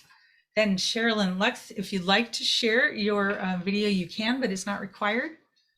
No, I'm not interested at this point in time. And I wanted to thank you so much for allowing us 5 minutes, because if Bob Sturbank and James Whitney Mayhew were involved, they would cut it to 3 minutes because they love to cut public input and violate our constitutional rights. Let's start off with the issues that have to do with the mill site. Hold on. I need to have you state and spell your name, give us a mailing address, and I need to swear you in, and then we will start your time limit. So please unmute Sherilyn Lux so that she can provide that information. Great. Please go ahead. Did you swear in Bob Sturbank? We don't swear in attorneys. Also, I'm not going to be answering questions right now. I'd like to ask you to please state and spell your name, give us a mailing address, and allow me to swear you in. No problem. My name is Sherilyn Lux. Last name is spelled LUX. My mailing address is P.O. Box 277, Snoqualmie, Washington. P.O. Box 277. Thank you. And I'm going to ask you to raise your right hand to take the oath. Do you swear or affirm your testimony will be true? If so, please say I do. I do. It always is true. Great. Ms. Berry, please start the timer. Go ahead, Ms. Lux. Okay, I first would like to start off with the article that was published in the Snoqualmie Valley Record on June 1st of 2010 about the 4-mile wide fault that runs underneath the Snoqualmie River to the mill site that's never been addressed or talked about. So we have here a engineer that just got done talking, right? I think that guy, the the Goldstein man, he definitely knows about that fault that's running underneath the mill site that we're talking about developing that runs all the way out to Woodby Island. So this would be an extremely uneducated decision to ever think about developing on a fault line. I'm going to ask all of you to reference the Snoqualmie Valley Records article from June 11th of 2010 about the 4-mile wide fault that runs underneath the Snoqualmie River, where they would like to run utilities across it at the moment. This is really problematic, and this leads to the public that we have been deceived and lied to by the people that are promoting this project. They have all kinds of engineers and geologists. Of course, Weyerhaeuser does. They're in the business of this. They know about the fault line. That's also why this is a mining area. Haas Brothers, who does mining, who is involved in, I believe, situations and lawsuits with the Department of Ecology. Yeah, all that fill that has been coming down the parkway for the last 4 years. I would like to talk about that fill a little bit further. But first of all, we will go into a little bit further. I'd like to comment on Mr. Rimmer's comments. He wanted to use the tag words continuously family, that this is a family operation. And what he listed was a family of 4. And I would like to remind Mr. Rimmer that his project is set to ruin the lives of thousands of families that moved to Snoqualmie to get away from the city. They did not move here to live on a cement block out at the mill site. I also would like to concentrate on what the other quote unquote witness kept talking about, his keywords open space. Does that mean cutting down every tree here? Like Weyerhaeuser does? Like they cut the historical trees that didn't need to be cut to start the revetment that is the first piece to get over to the mill site. And James Whitney Mayhew in town, along with the city of Snoqualmie, have been cutting trees, documentable, all along the river to get over there. That's destabilizing the river. What James Whitney Mayhew and Bob Sturbank have provided to us, along with Weyerhaeuser, is 150 years of irresponsible land stewardship. Not only irresponsible land stewardship, irresponsible treatment of the people. I noticed that we talk about putting a Japanese heritage center out there. There is not one word of honoring the Native Americans who have lived here since time eternal, which Bob Sturbank and James Whitney Mayhew have no respect for.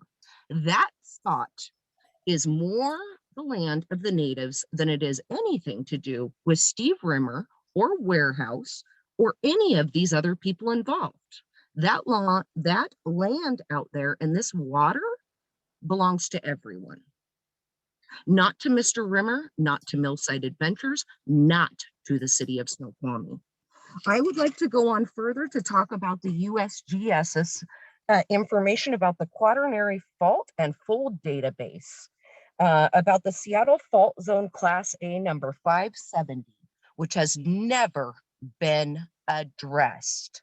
A 4 to 7 kilometer wide fault that runs underneath the Snoqualmie River and an extinct volcano sitting on the site of the mill site.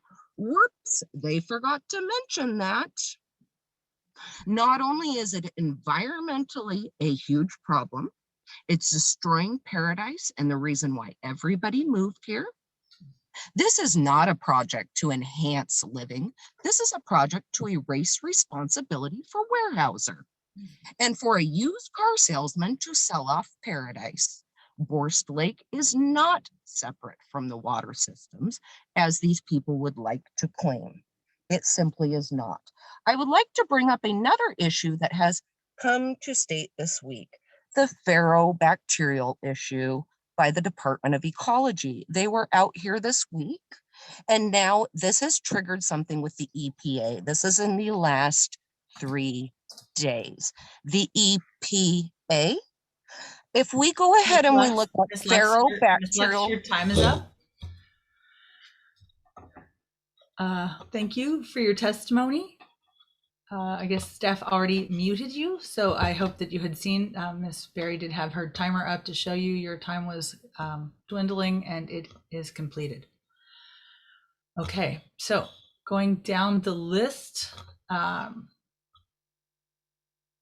guess it would be my preference to give the word before the parties get muted. Just going forward, just let me remind them their time is up and tell them that it's over before we mute them. That's I meant to make sure Sorry that was about understood. that. It's okay. I understand. So we had called the next person, and let's tell Person Mastis. Mastis, I Mastis? apologize if I'm pronouncing that incorrectly.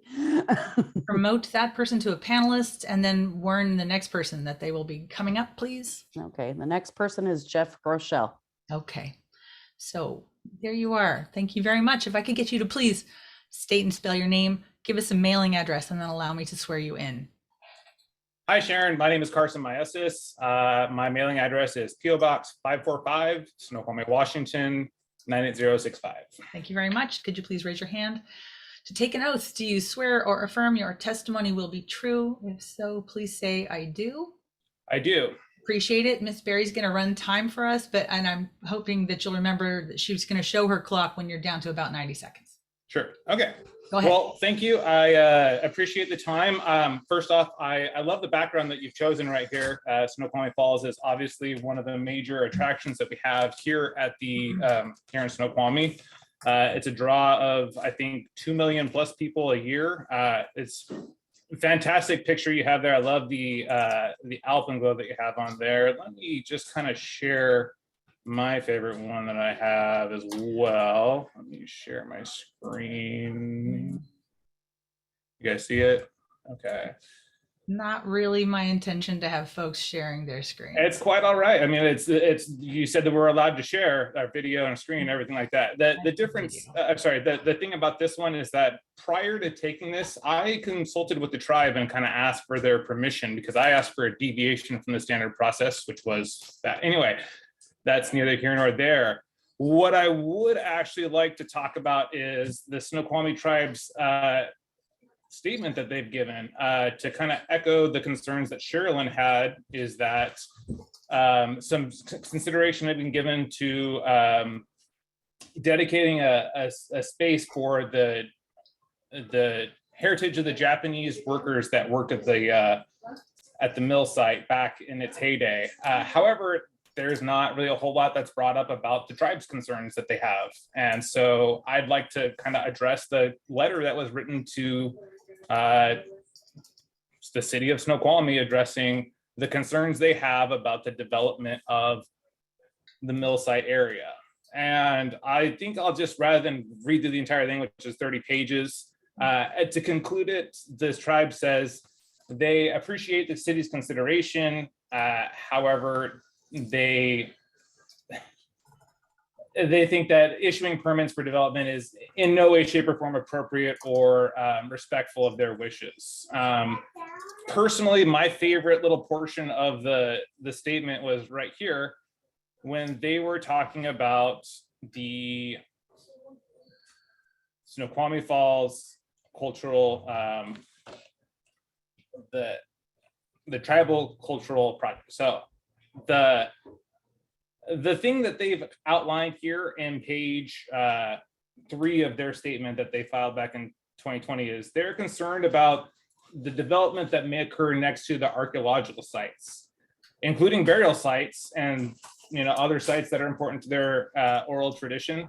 So call me crazy, but I think that developing a business commercial district on top of a historic Native American burial site is probably a bad idea. So I want to just make sure that's communicated right off the get-go here. In addition to those concerns that we have right there, I believe that Millsite Ventures has a track record of violations that we have for wastewater discharge with the Department of Ecology. So here on the Department of Ecology website, we can see that there are 6 pages totaling about 54 different violations that have occurred dating back to 2016 regarding this specific contractor that's been identified. Thank you, Gwen, for keeping me on time right there. I appreciate that. I guess that I just kind of want to reiterate that in the 5 years that I've been here, I live in a very small section of downtown Snoqualmie, between River Street and Dune, as well as 384th and what's the other one down the road? Edge. Anyway, there's about 56 houses in my neighborhood. And of those 56 houses in the last 5 years, 27 of them have been sold. I can see the time going. So what I want to make certain here is that you guys understand that between the time that the first draft of the mill site development plan had been issued until now, half of my neighborhood has moved away and new citizens are here. So the path forward that city council had determined is the most appropriate course of action did not take into consideration half of the population not being here or having the opportunity to raise their concerns about what is happening. So I understand that That's time. we're there. I still got 25 seconds. So I want to make sure that you guys understand that the citizens time here, up, Ms. Berry. that's mine, that's not yours. There's 24 seconds. Thank you. or- I can't see No. I'm sorry. Go ahead. I don't want it. My neighbors don't want it. The tribe doesn't want it. No one here who lives here wants it. It's all about what Snoqualmie Adventures Mill like wants. Okay. I appreciate your taking the time to provide testimony. Sorry that we spoke over you. Do you have the last few thoughts you want to give? So you'll have to forgive me for my children. You have I other. think the environmental concerns that we have, as well as the tribe and the local residents, no one here wants this other than Mr. Rimmer. So I ask you to please take that into consideration. Thank you. Thank you very much. Moving to the next person. My apologies, Madam Examiner, a quick question for you. Would you, if you would prefer, I can disable the ability for others to screen share, or I can leave it enabled. It wasn't my intention for members of the public to share their screens. I just wanted to provide them the opportunity to share their videos. Okay, I'm going to disable screen sharing temporarily. Okay. Thank you. And the next member of the public is Jeff Groeschel. Who I'm here if you have can hear me. unmuted. Okay, there we go. Can hear you. Perfect. I assume you need to swear me in first. Yes, please. Could I please have you state and spell your name and give us a mailing address? So my name is Jeff Groeschel, Jeff Groeschell. And I think you said I could do an email. Is Yes, that that's okay?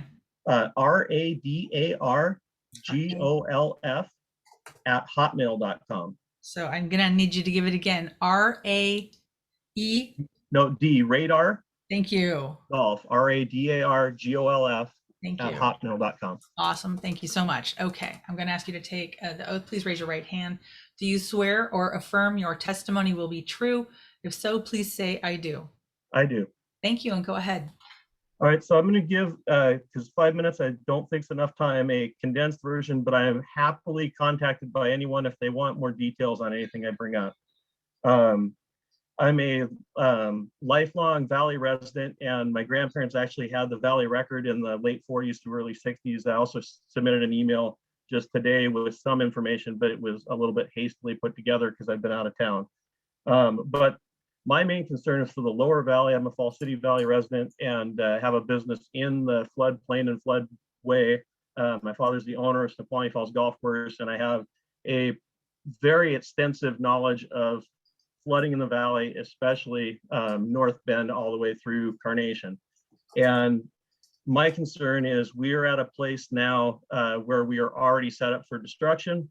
And there's a real bad history that has already led to, like, the campground being purchased by the county and closed, 202 washing out twice, the homes across from 202 before Fall City being purchased by the county and turned into a park that's not really a park, but it's owned by the county and designated parkland, numerous farmers and businesses going out of business, Carnation Golf Course going out of business, and various different things. And so the issue I have is, as a knowledgeable with a lot of background on how this has happened, it is projects like this one, along with the actual river projects like the 205 project and the PSE project, that have taken the flood levels, like on our property alone, from being a building that was built in the early 60s at 3 feet over the 100-year flood line, and having flood water in our building in 2006 that was 3 inches deep, and 2009 that was a foot deep. And those floods also almost flooded actual downtown Falls City proper and flooded part of Carnation, and got properties that did not have flood insurance, nor did they know they needed flood insurance. And every time we have one of these things go forward, we're adding more to the runoff. I appreciate a great deal that they appear to be trying to do things to hold water, but I had confirmations back when Snoqualmie Ridge was starting in the late 80s that the same thing was going to happen, and that the development was going to be kept to a certain size. And I found out after the fact that neither one of those things were true. They developed holding ponds that were just overflow ponds. So after the first big rains would come through in the fall, all subsequent rains would just dump into the overflows that dump into the river. One of those is across from our golf course. Another one is by the bridge there in Snoqualmie. And even though no net rise, which was mentioned a few times, is in Snoqualmie, I believe, documentation and state legal documentation, it is not actually followed, probably for a couple of reasons. One, they don't want to, or appear not to want to, and one, because as I've had it explained by a hydrologist, which I am not, the method for doing the studies is flawed. And so that particular site has been a hope, I guess, of Lower Valley residents like myself, because it has been historically a place that they talked about being a spillway and a place for some water retention, and could potentially undo some of the harm of the 4 feet of increase, for instance, on our property. And it would never undo all of that.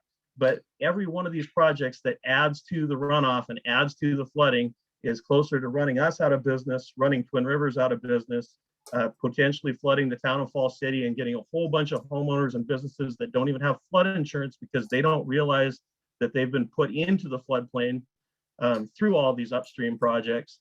And so that is my concern that I just wanted to get across to everyone.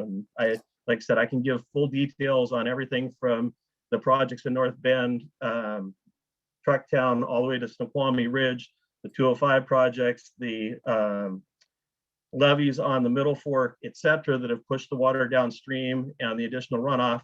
And I do want to add one other thing. This doesn't affect our business, but knowing so many farmers down here, it amazes me that the county holds them responsible for displacing a little bit of water so they can put their animals up and keep them from drowning in the floods that are caused by all these upstream projects.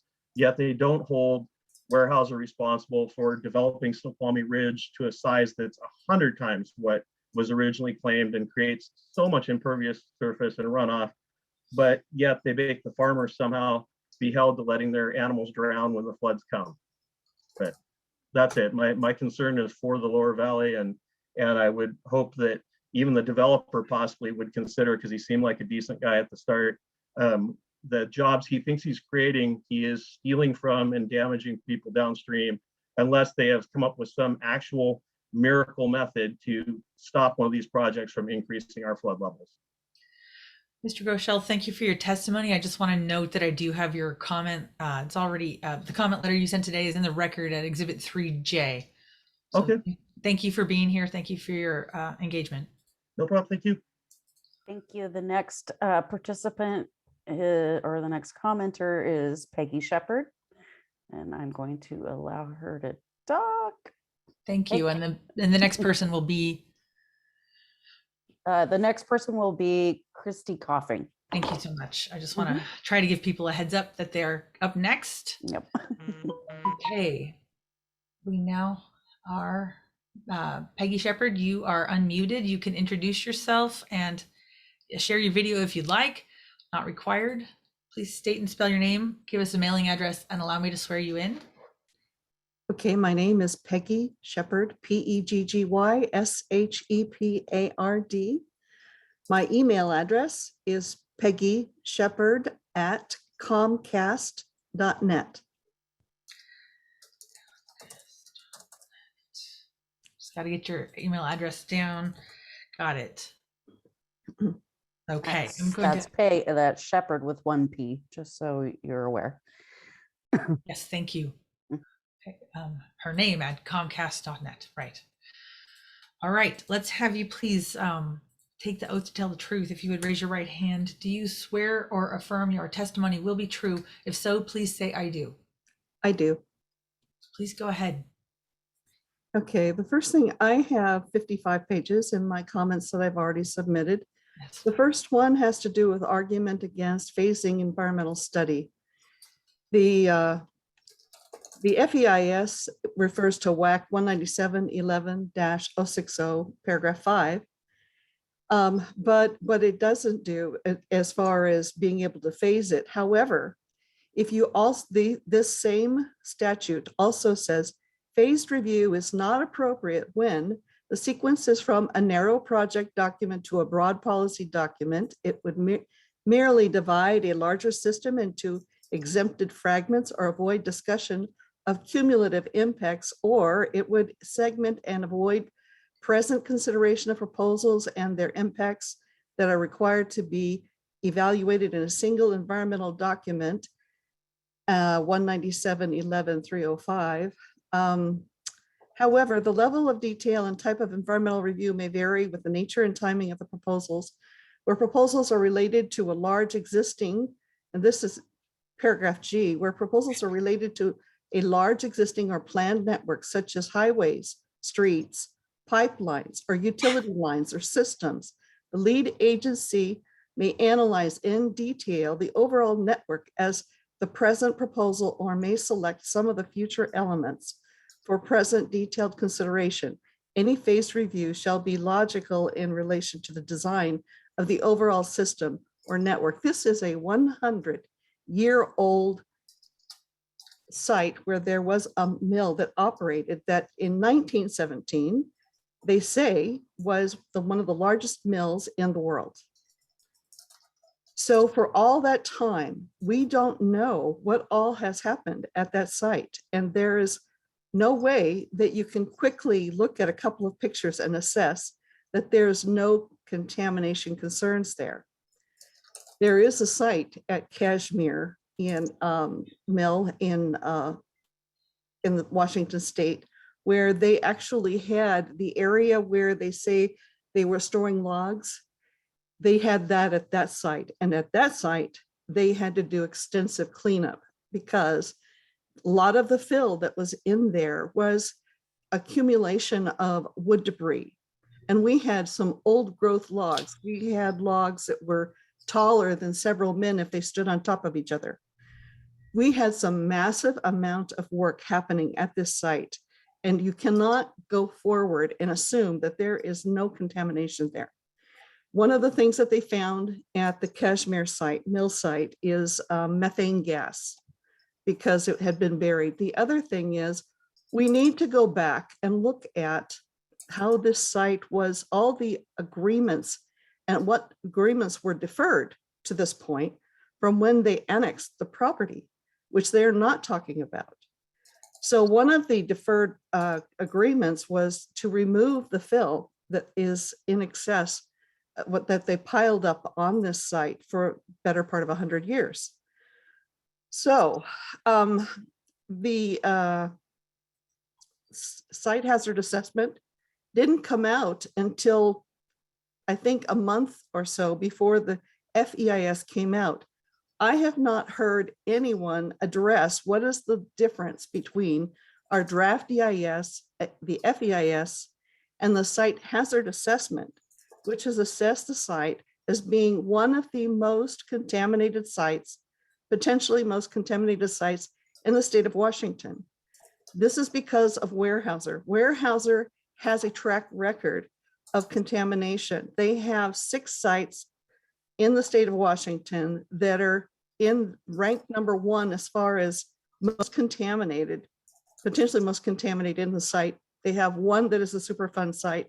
This site was looked at to determine if it could qualify as a Superfund site. The only reason it did not qualify is because they had they didn't have anyone living on the site. But in that document, they had 34,000 parts per million PCBs as a high level. And in that same page, they say, and it is not a concern.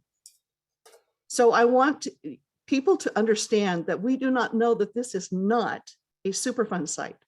It has not been submitted as people who will be living there. That is a whole different ballgame. Okay. So we don't have any acknowledgement of the site hazard assessment that was put out there. And also the Department of Ecology says that we need to take into consideration Borst Lake. All of the runoff coming from this site, which has extensive contamination, runs to Borst Lake. You cannot disconnect the two assessments. We need more time to do a full assessment to really get a cleanup at this site. So that's my biggest concern. Okay. Also, we did not have proper notice for this meeting that we're having now. The published notice did not have a URL or a link for this Zoom call. It referred to the city's website, but it did not say where on the website. It just said, go to the city's website. And so I was having a hard time finding within the page where we have the other information for this activity, and there was no link for it there. Okay. So we also have, as far as who was notified by mail, we did not notify Quadrant, who owns 14 acres. They are not listed as someone who has been listed there. The site development. Okay, let me just check in. I'm sorry, Ms. Berry, did we expire the time? Because I was taking notes and I didn't look. Yes, we have expired the time. I actually need you to say it verbally in case I'm typing. I'm sorry, I didn't. I'm sorry. I figured that my alarm would go off and didn't you heard hear it. So yes, the time has expired. You disappeared and I didn't know. Ms. Shepherd, I'm sorry. I do have to cut you off. We've already gone over your 5 minutes. Thank you for your testimony. So as we do the next party, Ms. Berry, it would be helpful. Let's do this. New policy. Let's have you interrupt and say 90 seconds when it's 90 seconds, and then say time when it's the end of the time. So that way, if I'm taking notes, yes. I'll know. Yes, that's correct. Christy Coughing is the next speaker, and I'm going to allow her to talk. Great. And after Christy Coughing will be Harold Erland. Thank you. Hello, could I please have you state and spell your name and give us a mailing address? Christy Coughing, Coffing, P.O. Box 24, Snoqualmie, Washington. Thank you very much. If you would please take the oath. Do you swear or affirm your testimony will be true? If so, please say I do. I do. Thank you. And Ms. Berry, go ahead and please start the time. Go ahead. Okay. Thank you for letting me speak, and I appreciate the 5 minutes. So I want to say that the time allotted to review the PCI plan was inadequate. The community was not given ample notice. I did not receive a mail response. The request for this hearing, I'd like to have extended for that reason, and also to include findings from the SEPA appeal and the findings from the existing lawsuit filed against Mel Ventures LLC in U.S. District Court by the Waste Action Project versus Snoqualmie Mill Ventures LLC. Secondly, the PCI plan puts the health, safety, and welfare of the citizens of Snoqualmie and the Lower Valley at risk. It should not be approved as it stands. Third, in addition, the plan was endorsed by Catherine Ross, Mayor Ross, when she was serving as council member. Her endorsement is on video and can be reproduced if needed. In it, she states her wish that all council members support the project as the city needs the money. This is a gross violation of her position at the time in a quasi judicial manner and has compromised the impartiality of the city council. Next, it states on page 27 of the PCI plan that Planning Area 1 contains one archaeological resource that is considered eligible for listing on state or federal registers of historic properties, but no adverse impacts on the resource are anticipated from development in Planning Area 1. The resource is domestic debris associated with the former living quarters of Japanese residents of the Snoqualmie Falls Lumber Company town that accompanied a portion of the site at one time, unquote. Calling the cultural artifacts of a forcibly interned Japanese Americans is gross negligence. This is verbal gymnastics to minimize the significance of the Japanese Americans' contribution to the success and historic relevance of the Snoqualmie mill site. I have attached in my letter a full history of the contribution and vast importance of the Japanese Americans at the Snoqualmie mill site. No PCI plan should be approved until cultural resources are adequately addressed. Also attached to my letter is the emergency resolution put forth by the Japanese American Citizens League, and that has not been adequately responded to, not in the EIS and not in the FEIS. Okay, sorry, I've got a lot of notes here. In the comments to the DEIS, David Inouye of the Japanese American Citizens League and several other commenters addressed the presence of culturally significant artifacts in 2 trenches within Planning Area 1 and a 3rd trench off the grid, which was blacked out, and called for a full excavation. He states, "We urge you to perform your true due diligence to fully assess the site within Planning Area 1 for evidence of the past community.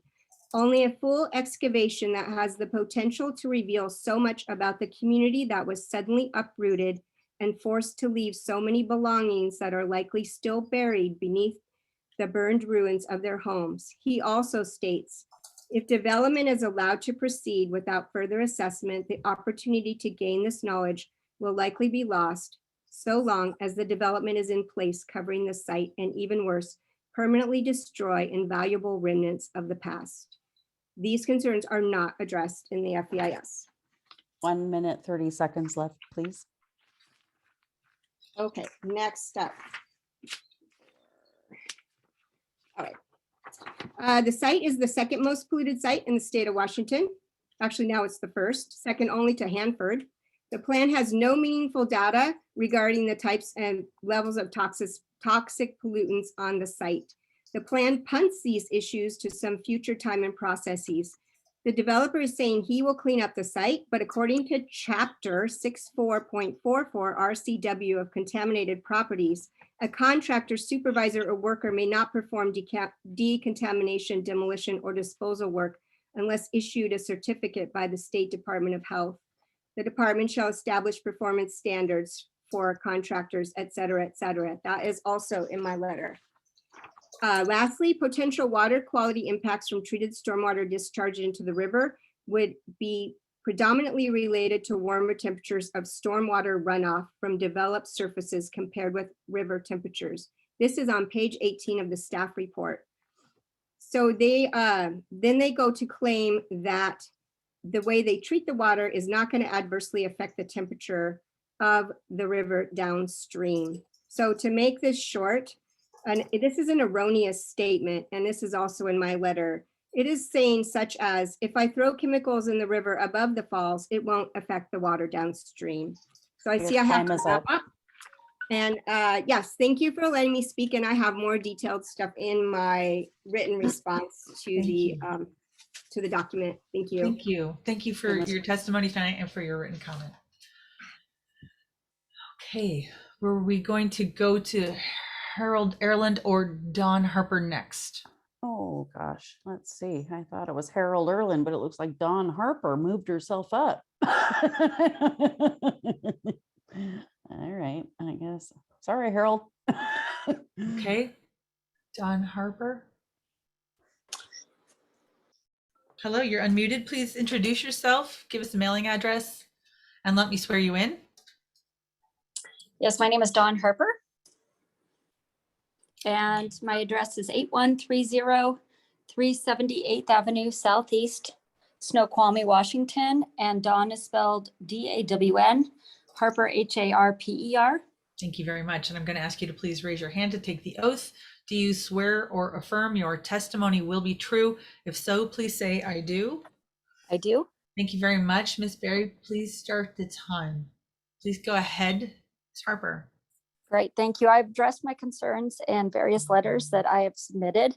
I just want to go officially on the record and state that I oppose this development. I think that my neighbors have clearly outlined the same concerns that I have. I think that this development is environmentally, historically, and culturally irresponsible, and I oppose it. So thank you. Oh, thank you very much. And we do have your written comment in the record. Thank you. Thank you. Okay, we would next ask Harold Erland to be promoted, and following Harold Erland will be Wayne Russell. And I think that I have the same list now that Miss Berry does, so I'll just go ahead and call out those names. That's correct. Yes. Great. Harold Erland and then Wayne Russell. Okay, great. Harold Erland, you are unmuted. Please go ahead. State and Okay, spell so your you name. can hear me?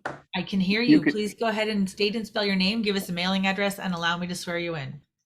It's HAROLD ERLAND, Harold Erland. And my my email is hmerland@comcast.net. Comcast.net. hmerland@comcast.net. Great. Yes.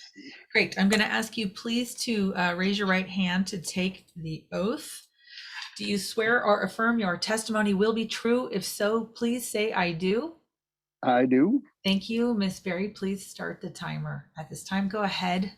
Harold Erland. Well, I'll say one thing. I was born on this site 77 years ago. It's almost 78 now, this next month. I'm quite familiar with it. My concerns are mostly environmental. I spent the last 14 years educating the Upper Snoqualmie Valley how to live with elk, and taking 200 acres out of elk habitat is significant. I've documented, I think, and I sent in records already, that 8 different groups of elk, that numbers anywhere between 8 and 15 elk in a group that use this site from time to time. Go through those are GPS documented locations that I provided. So I would hate to see that. We do know that the elk calf in that area.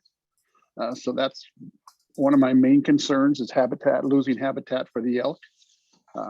One of the other concerns is for the birds. It's a unique habitat in Upper Snoqualmie Valley for warblers and other kind of passerines that enjoy what the wetlands that surround this property provide as forage for small insects and so on. So that's one of my other concerns, that those wetlands will be impacted, and I don't want those wetlands to be impacted. One of my other concerns is that in the spring and summer, because of the water, there are clouds of mosquitoes that rise off of all of those waters, including Borse Lake. And I would hope that the city would ensure that there would be no pesticides used, because the waters that do surround that property contain fish also. And using pesticides to kill the insects would also affect the birds, the fish, and the mammals that also live there. And there's numerous numbers of mammals that live in that area. So, and I do have that documented also in the documentation that I've sent in. And lastly, my other main concern is the extension to the Snoqualmie Valley Trail from the current trestle where it crosses the river, to ensure that that trail, if this project goes through, that as it gets completed, also that a connection is also completed that goes from the trestle all the way around to the northeast or the northwest corner of the property to the property that King County owns called the Kellogg property, where it hooks back up to the Milwaukee Railroad grade. That's the last remaining open stretch of trail, I believe, between the Idaho border and Everett. So, for as a continuous trail. So Wow. I do want that trail to be a reality, not something that somebody's going to do later. They're going to go find a different route around. They have ways to put that through there now during this process. So that's all I have. Well, thank you for your testimony and for your written comments. We will, oh, you're muted, Miss Berry. We're next going to go to Wayne Russell.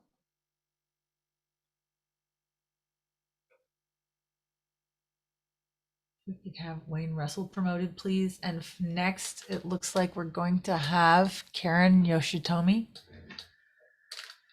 If we could unmute Wayne Russell, or maybe you can unmute yourself. There you are. Thank you very much, sir.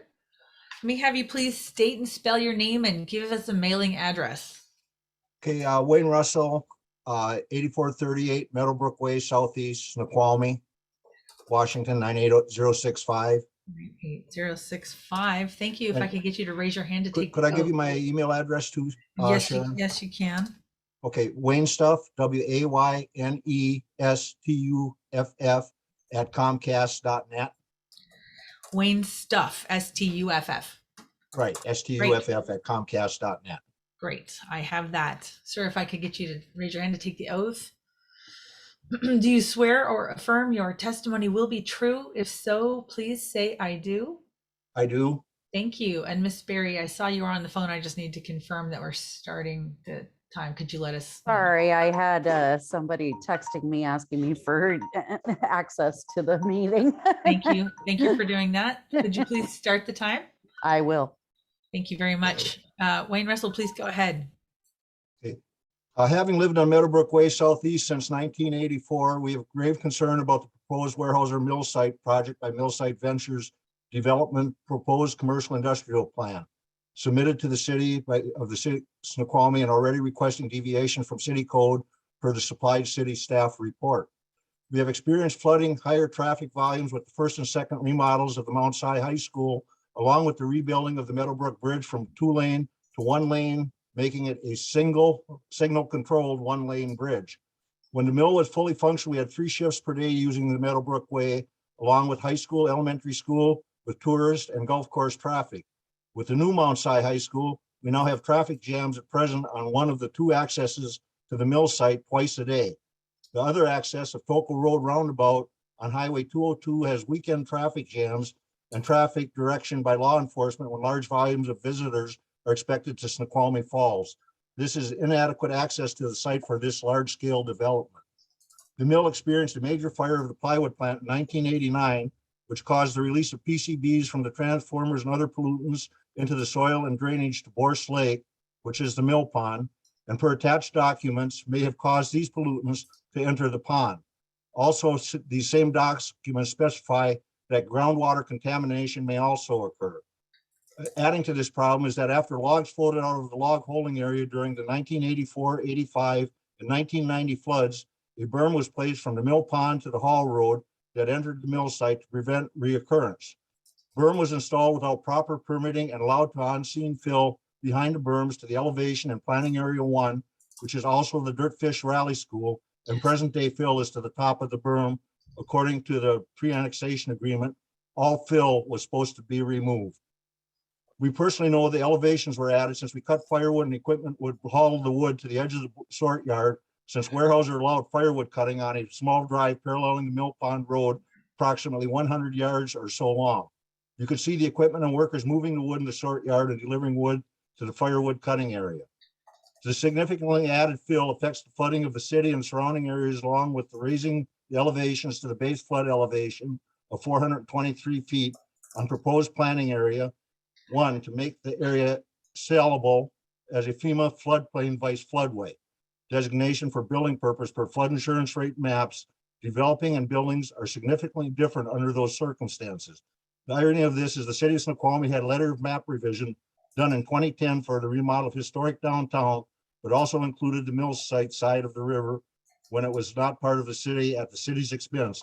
It also appears by King County records that Mill Site Ventures purchased the property in 2010. We asked Mark Hoffman about this when we were at a meeting with him, and he stated, if we were able to do one side of the river, why not do the other? The concern was, why did we pay for it when we didn't belong to us? With the proposed development and planning, since the owners wanted to open a rally racetrack that was not allowed under city code. Trucks were noticed by Jersey barriers along the Mill Pond Road in 2020, and noticed barriers were moved which accessed the planning area 1. So Mark Hoffman was informed of this because of the previous work done without permits for parking for Boeing Classic golf tournaments by the owners and only reported by citizens to the city for action. At a council meeting, Mr. Hoffman was asked about what was going on. We were told Puget Sound Energy vehicle had a sensor go off that indicated a gas leak, but no main was in that location. Mr. Hoffman said a private contractor was called in that was going to furnish with the information of the contractor since it appeared it was swamp gas, but we were never notified.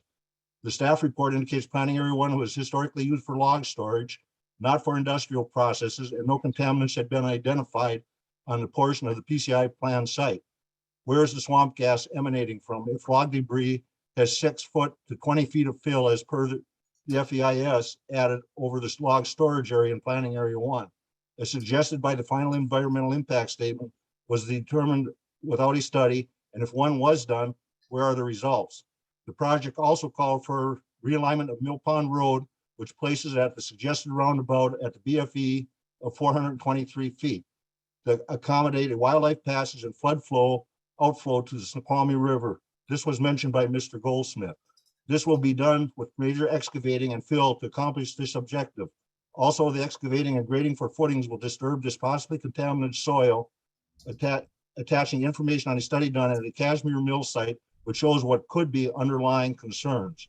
Some of the wetlands and drainage system to Boris Lake, which drains to the Snoqualmie River, the lake level is normally maintained by a weir constructed by Weyerhaeuser, which at some point was filled in with rock by someone. This has caused a breach in the berm east of the weir that now maintains the lake level. And in summer day months, the lake is significantly lowered to where water use only migrates through ground at the breach since it is below the grade. Mr. Russell, your 5 minutes are up. I'm sorry. Mill Pond. Thank you, sir. I'm sorry, that was your 5 minutes. I do have your written comments in the record. Just so you know, Ms. Rice, I also updated them later this afternoon. I believe I have about 12 emails with additional comments. Nope, it's more like 20, 25 emails with additional comments this afternoon. So the city is sending them to me as they receive them. Okay, thank you. I appreciate Thank you very your much. time. Yes, I appreciate your Russell. testimony and your written comments. And Mr. Shield, you are up next. I'm going to give you the ability to unmute. Okay, so the order did change. So I had said the other person, but we'll go with Richard Shield now. Karen Yoshitomi would be next. Is that right? Yeah, Ms. Berry? well, I don't know what's happening. Yeah, I don't either. That's kind of why I thought only one of us should call out the names, but I was just trying to be okay. So Mr. Shield, I'm going to ask you to state and spell your name, give us the mailing address, and allow me to swear you in. After you do that, I'll have Ms. Berry confirm that she started the timer. So please go ahead. Okay. My name is Richard Scheel, spelled RICHARDSCHEEL. And my email address is dickscheel, DICKSCHEEL @outlook.com. Thank you for that, sir. If I could get you to please raise your right hand to take the oath. Do you swear or affirm that your testimony will be true? If so, please say I do. I do. Thank you. And then Ms. Berry, could you confirm that you are starting the 5-minute timer? Starting now. Thank you so much, Mr. Shield. Go ahead. Okay, I'm speaking as the spokesperson for a community organization named SCAN, Snoqualmie Community Action Network. And the board of SCAN made arrangements with a number of volunteers and other helpers to put together a review as rapidly as possible, given the short nature of the time provided. We have submitted both a cover letter, and then the cover letter has a link to cloud storage where our larger documents that are part of our submission are. So there will be 4 documents as well as the cover letter. Miss Berry, you're not muted. Oh, Mr. Shield, I so did. sorry. Yep, Mr. Shield, I received an email alerting me to those documents this afternoon. They will be in the record. Okay, so among the things that SCAN has concerns about, one is that some of the documents that are relevant to tonight's meeting have been updated just very recently. And some, in fact, it turns out even as late as today. So any comments, whether from SCAN or other members of the public, are by necessity very limited as far as we can only comment on what was available in the time leading up to today's meeting. And this also fits a pattern of, for instance, the draft environmental impact statement. Even though city law states that there's 180 days available to produce that document, the developer took 3 years to produce it. They gave a small increment of additional review time to the public, but nowhere near enough for the public to adequately review a 3,000-page DEIS. Similarly, the FEIS, there was only 2 weeks to decide whether to appeal that after it had been taking almost 2 years, a year and a half, I guess, to produce the FEIS. And that they released right before Christmas.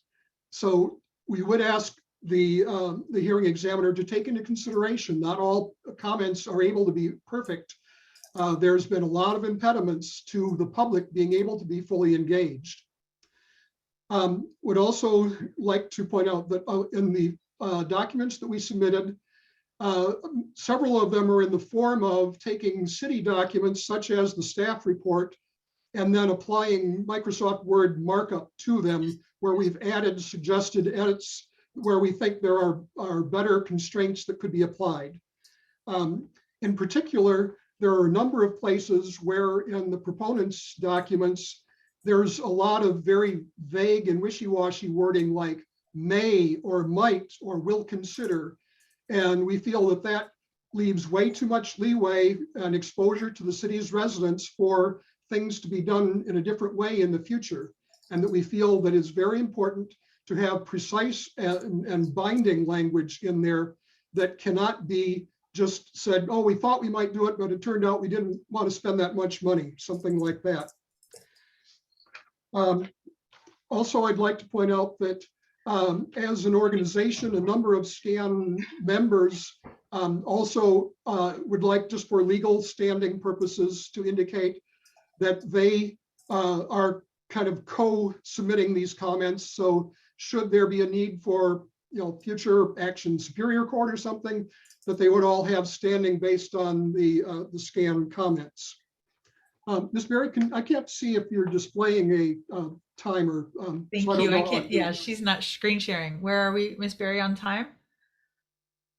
I think we're over it. I was trying to text my boss and tell him how apologetic I was for my. Sorry, you have too many hats apparently going right now. Let's give Mr. Shield 30 seconds because we lost track of time. So can we go from now, Mr. Shield? Okay, thank you. So I would also like to remind the hearing examiner that with the variations or deviations that have been requested, the city government and the city residents do not owe it to the developer to have those. And we would like to encourage very great caution in granting or recommending granting those deviations. Thank you. Thank you so much. Thank you for your participation, Mr. Shield, both in writing and in your testimony today. Oh, it seems like Karen Yoshitami is the next hand up. Thank you. If we could promote Karen Yoshitomi and then let, I believe, is it Monica Lowney or Lowney know that they will be next? Monica Lowney, yes. Okay, great. Oh, and just so you know, we were 7 seconds over. Okay. My alarm just went off. Thank you. Let's have Karen Yoshitomi, you're unmuted. Would you like to share video? You may, you don't have to. Please state and spell your name and give us email address or mailing address for the record. Yes, thank you, Ms. Examiner. My name is Karen Yoshitomi, Yoshitomi. I am the Executive Director of the Japanese Cultural and Community Center of Washington. My email address is karenY@jcccw.org. I'm going to read that back, please. KarenY@jcccw.org. That is correct. Excellent. Thank you very much. If I could please administer the oath. Do you swear or affirm your testimony will be true? If so, please say I do. I do. Thank you very much. And Miss Berry, could you please confirm when you are starting the time? And then also it helps if you say 90 seconds and then let us know when the time's up. Okay. I hate to interrupt people. I understand, but when people are reading and when I'm taking notes, we don't see the phone. So if you could I apologize for that. I hate interrupting people. So, I understand.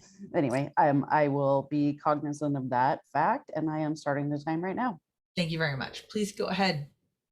Thank you. On behalf of the Japanese Cultural and Community Center of Washington, I am submitting the following comments for your consideration. The JCCW was established in 2008 as a nonprofit organization. Part of the mission of the JCCW is to help preserve and share Japanese American history in Washington State.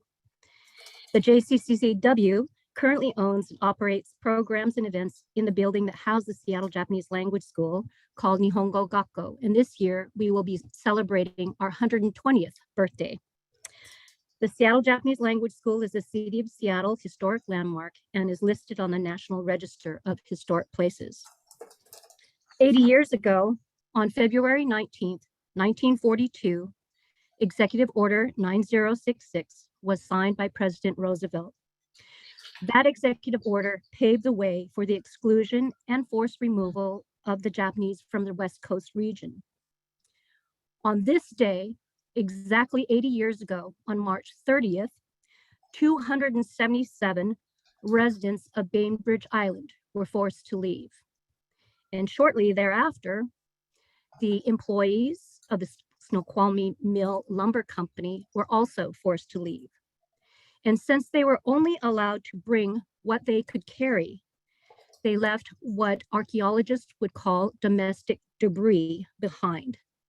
But what they left represents what they could not take with them.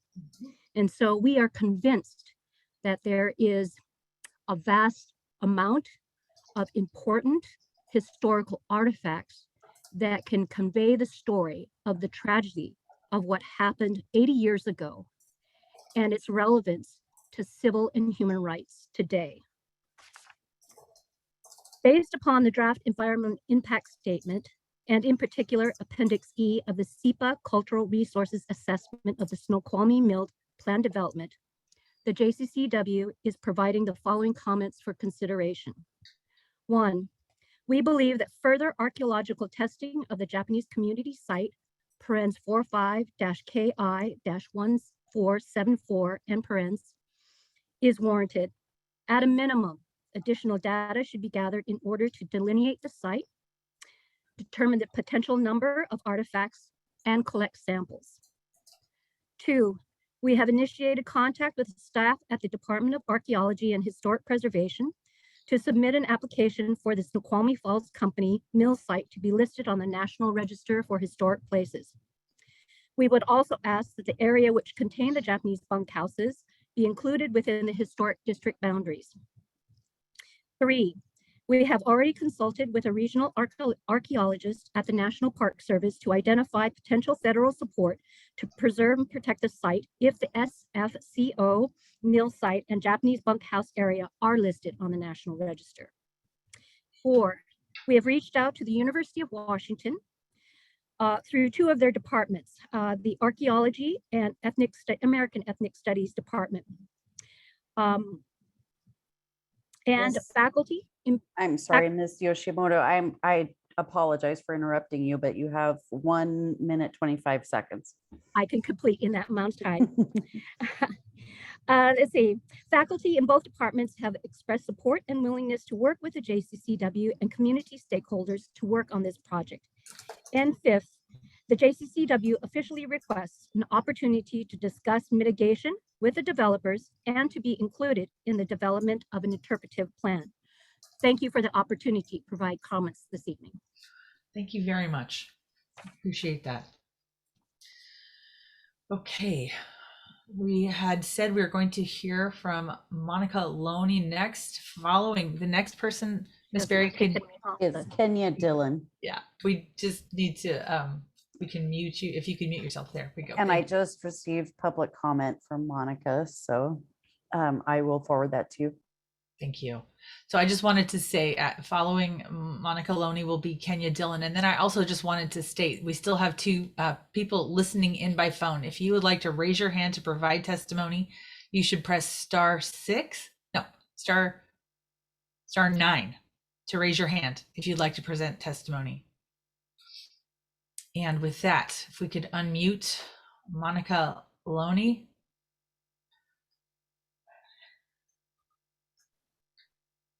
You may need to unmute yourself. Yes, she needs to unmute herself. I already selected the allowed to talk feature. Okay, great. So I think there you are. There you are. Great. If you could, yes, if you could please state and spell your name and give us a mailing address or email address, and then allow me to swear you in. Yes, my name is Monica Lowney. That is spelled MONICALOWNEY. And my email address is my name, Monica Lowney 14 at yahoo.com. Yahoo.com. Thank you very much. I'm going to ask you to please raise your right hand to take the oath. Do you swear or affirm your testimony will be true? If so, please say I do. I do. Okay, thank you. Miss Berry, could you confirm for us that you're starting the time? I am. Thank you. Please go ahead, Monica Lowney. Thank you for the opportunity to speak. I would like to begin by stating I do have an environmental background. I attended UC Davis and studied hazardous materials management. When I moved to Snoqualmie 10 years ago and learned about the mill site, I had very serious concerns immediately that this site with known and documented contamination had not yet been cleaned up. And the history of the mill site, it being one of the largest in the Pacific Northwest and the first to actually obtain electricity on site through operating transformers, generated, hundreds of thousands of gallons of transformer oil over the period of decades that it was in operation. Back in those days, it was totally legal to use PCB oil for dust control and different methods for disposal, yet we know those times have changed. Unfortunately, PCBs are a forever chemical, and the chemical bond cannot be broken without very high, intense heat, and it certainly will not be diluted with water. If anything, it will be pulled down into groundwater, which is one of my very grave concerns. I took it upon myself to actually call Department of Ecology yesterday. I spoke with Kim Wooten, who has overseen the beginning of the site investigation, and she gave me an update that I'd like to share. She basically stated the site is in an independent cleanup phase. There were recent samples of soil taken by the developer through a company called Farallon, yet DOE has not yet received the results of those soil samples for Development Area 1, which you may want to follow up with. And she did claim they're in MOTCA compliance, yet they're working on their own timeline. Unfortunately, they are in phase 2 of an 8-step process to go through a full remedial investigation.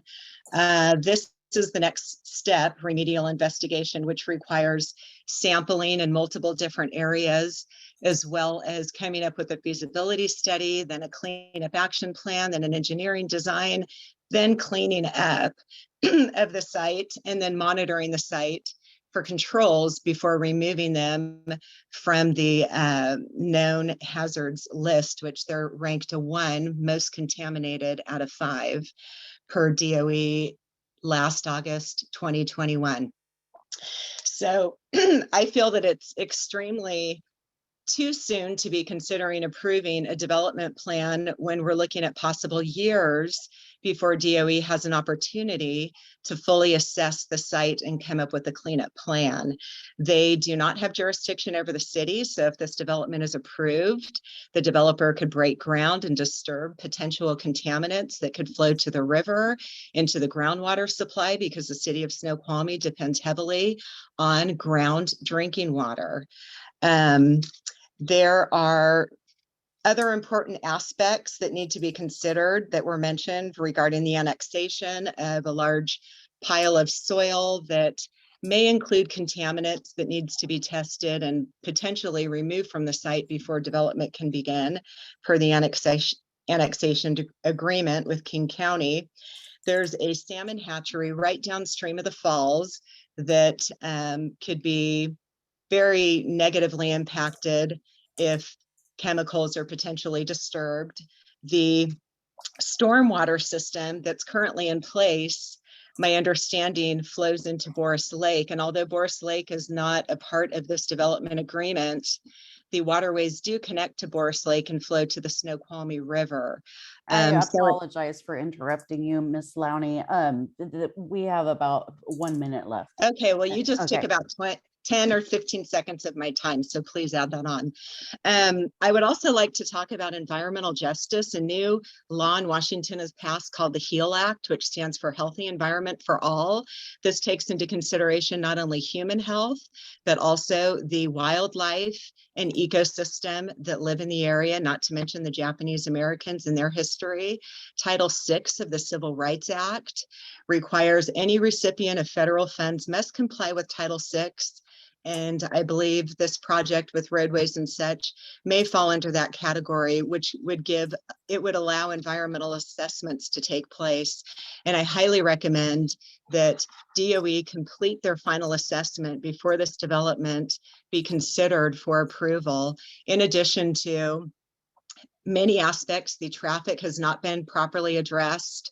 I spoke with Gary Norris with DN Traffic. He submitted multiple concerns where old data, insufficient data was used for traffic studies and impacts from the DEIS, and the FEIS did not address his concerns, or how certain bridges and things which need to be paid for will be paid for, which is actually required under that act. So I, understand the developers' reasoning for wanting to develop the site. I personally oppose it because it's in an extremely environmentally sensitive area that will be heavily negatively impacted with cumulative effects if it's disturbed. And the EPA covered it with 8 feet of fill soil back in the 80s and made it a brown site, claiming it would not ever be disturbed for a reason. And the thought of bulldozers going through that area is we are past your 5 minutes. I do need to. Okay, thank you so much. Thank you very much. We are next going to hear. My apologies, Madam Examiner. If it's acceptable, could I take over the timing? We have Gwen in the background focusing on forwarding public comments around to counsel for the applicant and the city. That'll be fine. All right. So next we're going to have. Oh, that's good. That's fine. I haven't received anything since 7. Yeah, it's okay. Yeah. It's okay, Gwen. Can you, as I said, That'll work. Yeah. That'll work. We can have Mr. Rogers do the timing, and we have next Kenya Dillon. Yes. And the next person will be Robin Gray. Yeah. And now we do have one phone number with a hand raised. I just want to encourage the other folks who are on the phone, if you want to participate, please do press *9 to raise your hand. All right. Then we're going to have Kenya Dillon. Please state and spell your name and give us your email or mailing address. And then I will swear you in, and then we will have the time started. Mr. Rogers will confirm. So please go ahead. Kenya Dillon, KENYA-DILLON, PO Box 169, Snoqualmie, Washington. Snoqualmie Walk. Great. I'm going to ask you to raise your right hand, please. Do you swear or affirm your testimony will be true? If so, please say I do. I do. Thank you very much. And then Mr. Rogers, would you start the time? All right, here we go. Thank you. Please go ahead, Kenya Dillon. Thank you for the opportunity to provide my comments tonight. I appreciate the 5 minutes. As a lifelong resident, I am deeply invested in the future of our community and gravely concerned about the environmental impacts of this application. The city of Snoqualmie has failed to engage in extensive research defining the impacts of this development. They have chosen to default to old data, non-specific references, and minimal mitigation to the concerns raised by the community, community groups, and the Department of Ecology. The FEIS does not adequately address nor consider concerns and questions within the public and agency comments on the DEIS related to environmental health, site contamination, and remediation of legacy contamination.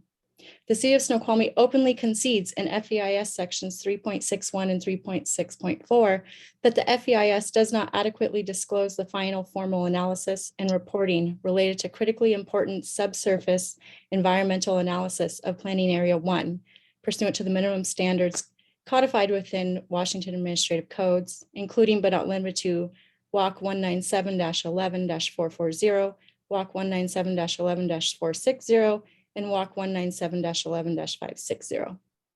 On August 20th of 2021, the State of Washington Department of Ecology published a site hazard assessment for the mill site, ranking the mill site as among the worst sites in the state for hazards to human health and environmental health. In the applicant's statements this evening and the city's comments, not once did I hear them mention polychlorinated biphenyls or PCBs. Monica Lowney was the first person to bring up PCBs. This should be our gravest concern. The PCBs have been documented at this site since the 80s. They are highly toxic pollutants, carcinogens present in the mill site, and they will, through the process of excavation and construction, end up in our waterways and our groundwater, creating a public health crisis for residents and wildlife, as well as for numerous downstream communities from Fall City to Duval and Monroe, and all the way to the Puget Sound, where the river meets the Skycomish River and flows into Port Gardner Bay in Puget Sound. Without a cleanup and remediation plan in place, the risk of PCB contamination is severe. In April 1990, following a fire at the mill site, the EPA produced a report providing cleanup summaries, risk assessment, and site hazard rankings. The cover page of the memo, stamped June 8th, 1990, of the EPA's report, states the following. The facility states that it is unable to clean the site identified in the report as T12 to the numerical standards specified by the PCB spill cleanup policy because further remediation could result in groundwater contamination. The T12 area referenced is in phase 1 of the development plan. Where is the extensive cleanup plan from the applicants for phase 1? The assessments in the EPA report are from 1990. These are red flags, warnings we should heed that the mill site has a legacy of contamination. Warnings from as far back as 1990 that excavating and disturbing the mill site without proper cleanup and remediation will result in PCB contamination.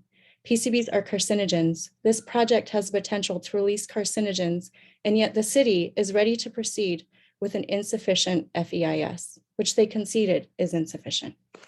While the SEPA condition requires the applicant to perform cleanup of this site, as Monica referenced, Washington State Department of Ecology reports that cleanup related activities of the site so far have been done as an independent cleanup, meaning the owners or operators of the site have done them without Department of Ecology involvement.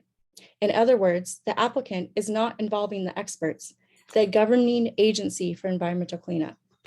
If the project is approved without an extensive environmental contamination 90 seconds study remaining, Ms. Dillon. and cleanup and remediation plan in place, then the responsibility for PCB contamination lies with the city of Snoqualmie. Will the city of Snoqualmie place profit over the health of our community and our waterways? It is critical to our health and safety that the city of Snoqualmie engages in the necessary environmental research and requires a cleanup and remediation plan before allowing this development application to proceed. Failure to require an extensive environmental contamination study and a cleanup plan before any excavation occurs is reckless and irresponsible. Approval of the project at this stage would be a blatant disregard for the health and safety of Snoqualmie Valley residents and our waterways, including the fragile Puget Sound. Thank you. Thank you very much. All right, so we'll continue sharing duties. We'll have Ms. Berry get our next person promoted, please. And I believe that's going to be Robin Gray.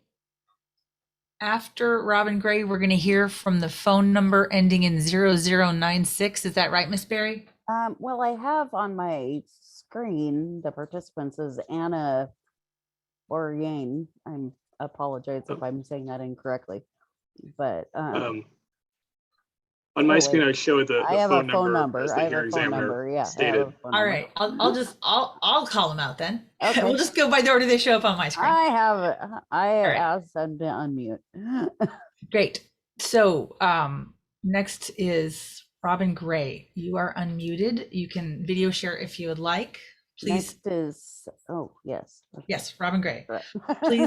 Please state and spell your name and give us a mailing address and allow me to swear you in. And after that, we'll confirm when the time starts with Mr. Rogers.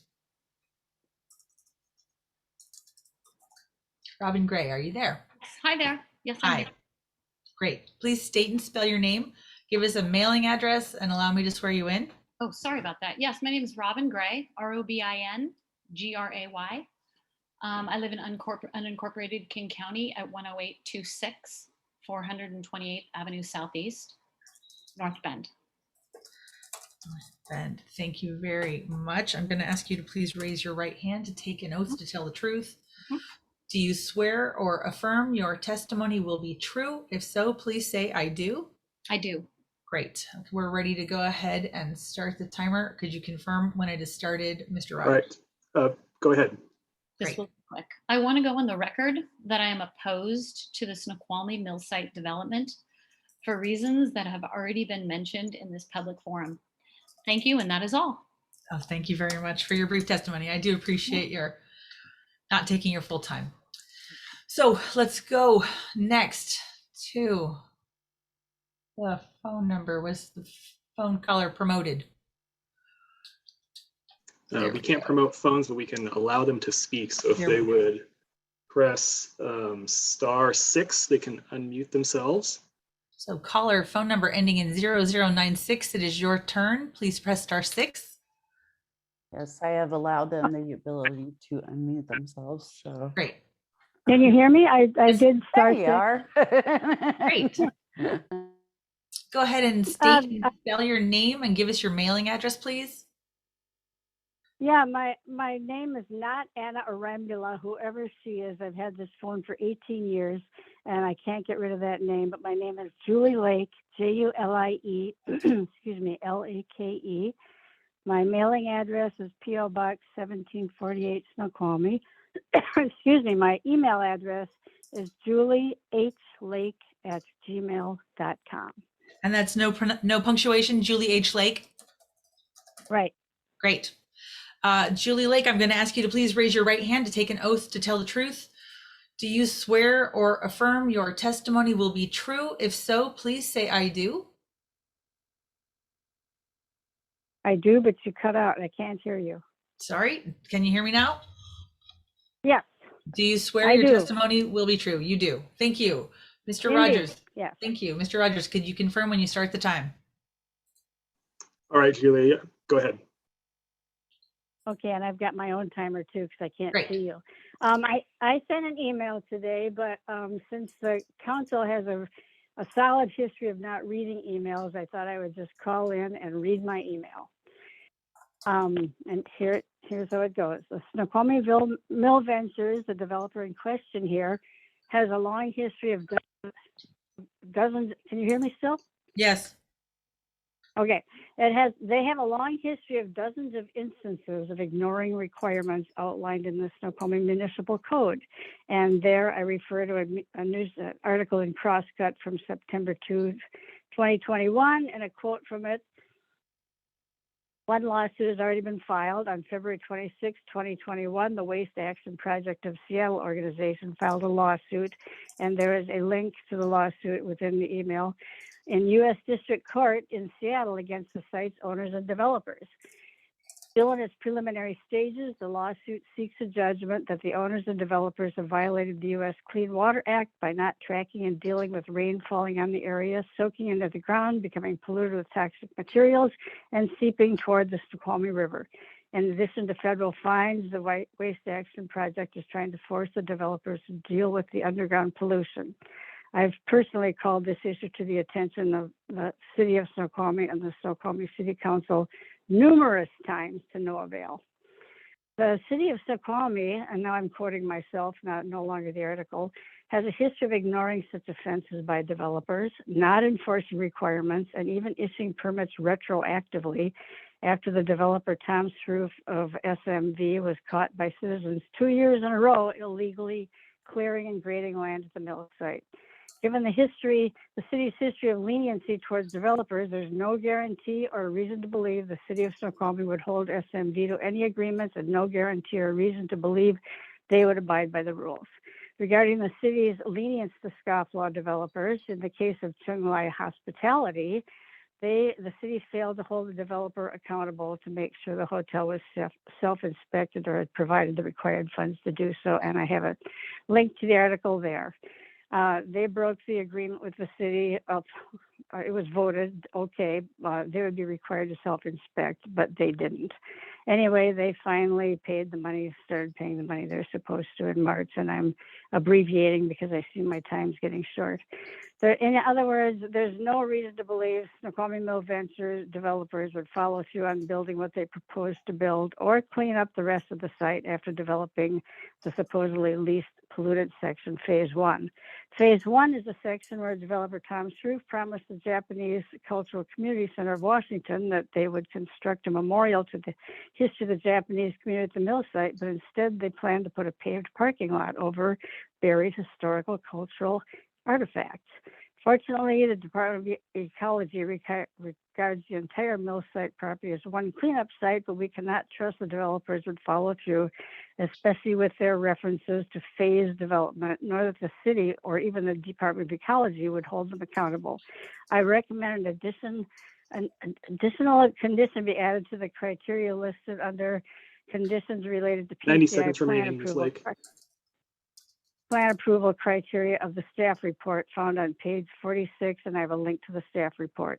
The additional condition I recommend is that no permits be issued for any part of this proposal until the entire site has been cleaned up according to criteria required by DOE, and that there be a legally binding agreement of some sort requiring the city to hold SMV accountable to following all of the rules all of the time.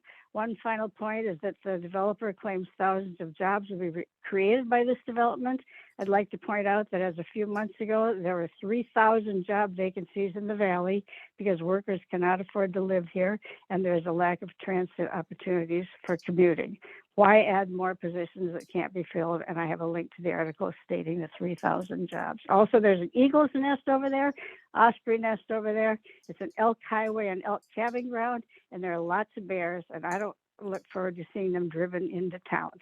Thank you for your time and for your attention to this comment. I appreciate the 5-minute factor. Thank you very much. That's all. Thank you very much. Thank you very much. Yeah, thank you very much for listening. And I sent the email before 4 today, but again, the council has a history of ignoring them. So I just thought I'd make sure you heard it. I did hear it. I will make sure to include your email in the record in Exhibit 3. Thank you very much. Thank you very much. All right, it looks like our next person is Larry Fisher. Larry Fisher, yes. Great. And I'm going to allow him to talk. There we go. Thank you. Larry Fisher, you can unmute yourself and then please state and spell your name, give us the mailing address, and allow me to swear you in.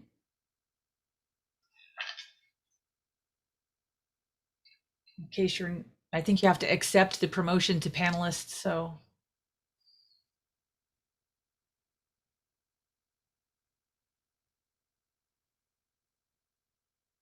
There's a pop-up button that you have to accept promotion to panelist so that we can see you if you'd like to screen share or video share rather. And I've also asked him to unmute Yeah, that little hand thing that's up there. Okay. Well, wait just a second. See, oh, there you go. Larry Fisher, Great. Larry Fisher, FBCI.com. Hold on. Larry Fisher, would you spell your name for us? FISCHER, And then the email address was?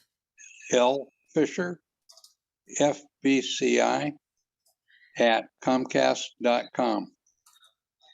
I'm going to read that back to you. L Fisher FBCI @Comcast.com. Correct. Thank you very much. May I ask you, please, Larry Fisher, do you swear or affirm that your testimony will be true? If so, please say, I do. I do. Thank you very much. Mr. Rogers, please confirm you're starting the time. All right, go ahead. I have one question. If this project is approved, what will be the financial impacts to the Snoqualmie city resident, i.e. in terms of revenue requirements, sales tax, property taxes, etc.? Will we benefit, or is this going to cost us money? All right. So I don't know who needs to answer that question, but I'm sure there has to be somebody on the Economic Development Council or something that has looked into this.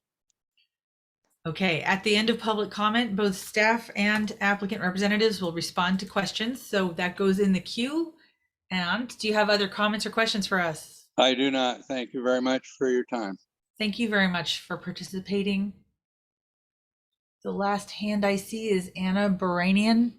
Correct. That's what I see too. Great. Promote Anna Baranian. I will do that right now. Thank you. I hope I just promoted her. It looks like it. Okay. So you just need to accept the promotion and then unmute.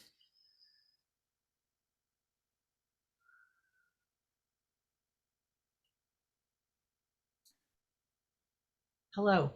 Can you hear me? I can. Okay. If we could get you to state and spell your name, please, and then give us a mailing address or email address and allow me to swear you in. It's ANNABORANIAN.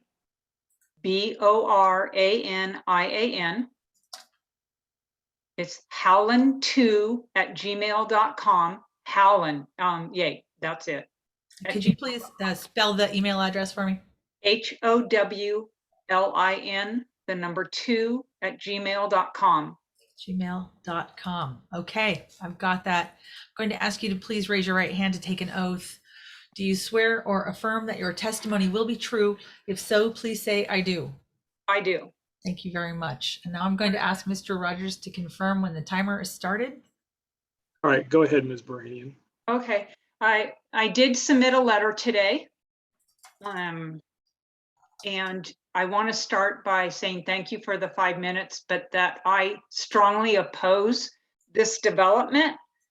I took a statement directly off the city's website, and it stated, protecting and preserving the natural environment in and around Snoqualmie is a top priority, one to which the city is fully committed. We strive to protect and enhance the health, beauty, and ecosystem of the city's stunning landscape and natural environment. Yet here we are, the citizens of the valley and surrounding areas, fighting to stop this irresponsible proposed development that will forever change why we live in this beautiful place. This proposed plan is complete conflict with your above mission statement under environment on the city website. Snoqualmie is a rural area and should remain rural. The valley does not have the infrastructure to support the scale of a development financially or environmentally. The negative effect to the areas, example, increased traffic, noise, pollution, potential destruction of sensitive areas, and the presence of harmful chemicals poses a grave threat to the Snoqualmie River and other waterways. The potential harm to human and wildlife health is also a huge concern. This site is the second most polluted site in the state, second only to Hanford for the Department of Ecology. The city should not make a decision on the plan until all known toxins are documented with more data on types and levels of toxins and a remediation plan approved by the Department of Ecology.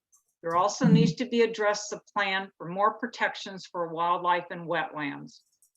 The risk of contaminating the Snoqualmie River all the way to the Salish Sea and our groundwater could be devastating with severe consequences. The plan does not adequately address a potential poisoning of the river and surrounding areas. The risk to the health of the valley due to the proposed development, if the city moves forward, will not be able to be reversed. The plan will increase flooding significantly, harming many species of plants, insects, amphibians, and the farmlands. The increase in traffic in the valley is already a concern. This plan will only add to this. There are times I take my business out of the valley due to how hard it is to find parking and get around the traffic mess. With more increased traffic, the potential for more air pollution is inevitable, which in turn affects human health and the health of the valley. I'm also concerned that if the plan approved, the developer could change the plan to how he sees fit. We are promised a great tourist area with no guarantees or requirements that this is what we would get. This is very disturbing. The plan was worked behind closed doors without any meaningful community input until it was released to the community during the Christmas holiday season, which gave us little to no time to reply via comments in a strategic manner or having time to do much research. The developer is currently in litigation for improper management of the toxins, waste and 90 seconds remaining. Project versus Snoqualmie Mill Ventures LLC. No plan should be considered nor approved until this lawsuit is settled. Snoqualmie Mill Venture LLC are not trustworthy stewards of the environment. Also, the plan should not be approved until the finding from the SEPA appeal is completed. I've lived in the Snoqualmie Valley for 35 years, and the reasons I live here is due to its beauty, wildlife, river, and the mountains. If this proposed plan is approved, all of this will be forever altered and devastating to the area and my well-being and the well-being of the area. I believe that there's a recorded statement from Mayor Ross endorsing the project when she was on council, should her vote be counted. There was not adequate notification of this meeting for the community to put together comments without being rushed. And there was not also adequate time to review the Snoqualmie Mill staff report in order to address issues in a mindful manner. I also find the time of the meeting between 4 and 6 p.m. leaves many people unable to attend, as this is during working hours and most likely family dinner time. There were also mixed messages on how to access this meeting. Some said need to register, others did not include that. And I've seen this as issues with our city. Time has expired. Okay, thank you for the time. No, I appreciate your comments. Thank you, Ms. Baranian.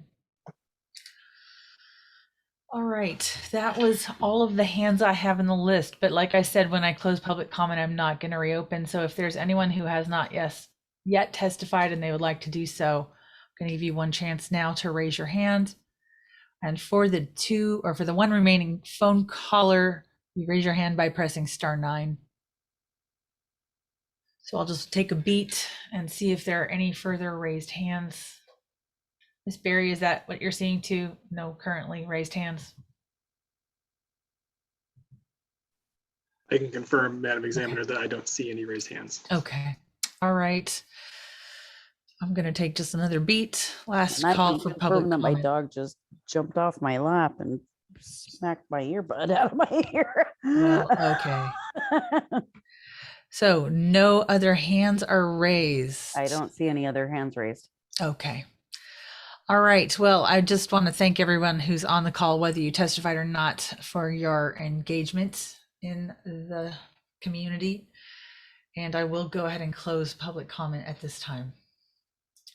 Thanks for your help, Mr. Rogers, Ms. Berry. We will go now for responses from the parties. And as I said at the top, we're going to have responses first from city staff, Last from applicant representatives. And that's in light of the applicant's burden of proof. So turning to Mr. Rogers, I don't know if you are ready to proceed. I am unfortunately not ready. Mr. Sturbank may be prepared shortly here. Oh, My that's true. apologies. No, that's fine. Mr. Sturbank, totally appropriate to hear from you first. Mr. Rogers was busy with the timer, so. Mr. Sturbank, did you have any response to public comment you wanted to make at this time? Yes, thank you, Ms. Examiner. So as I think stated at the outset, there are some of the comments received go to some of the technical areas on which there will be expert testimony next week. That, of course, may be shaped by how the examiner resolves some of the objections to testimony. But among those are statements or complaints about contamination, the link between the project and potential future ecology approval of remediation plans for the site. I think comments about wildlife, comments about flooding have been raised by appellants and witnesses identified. So for those things, the examiner can expect additional expert testimony forthcoming next week.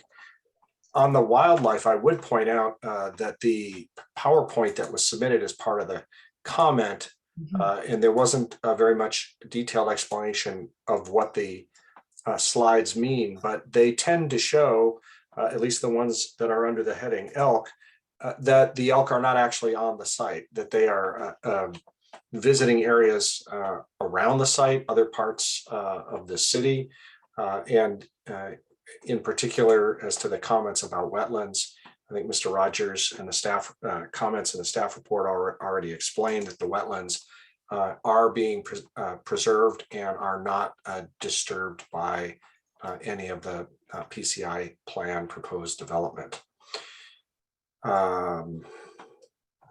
Let me see, I'm going to scroll here since there were quite a number of commenters and they covered a wide range. So I want to make sure I try to touch on everything.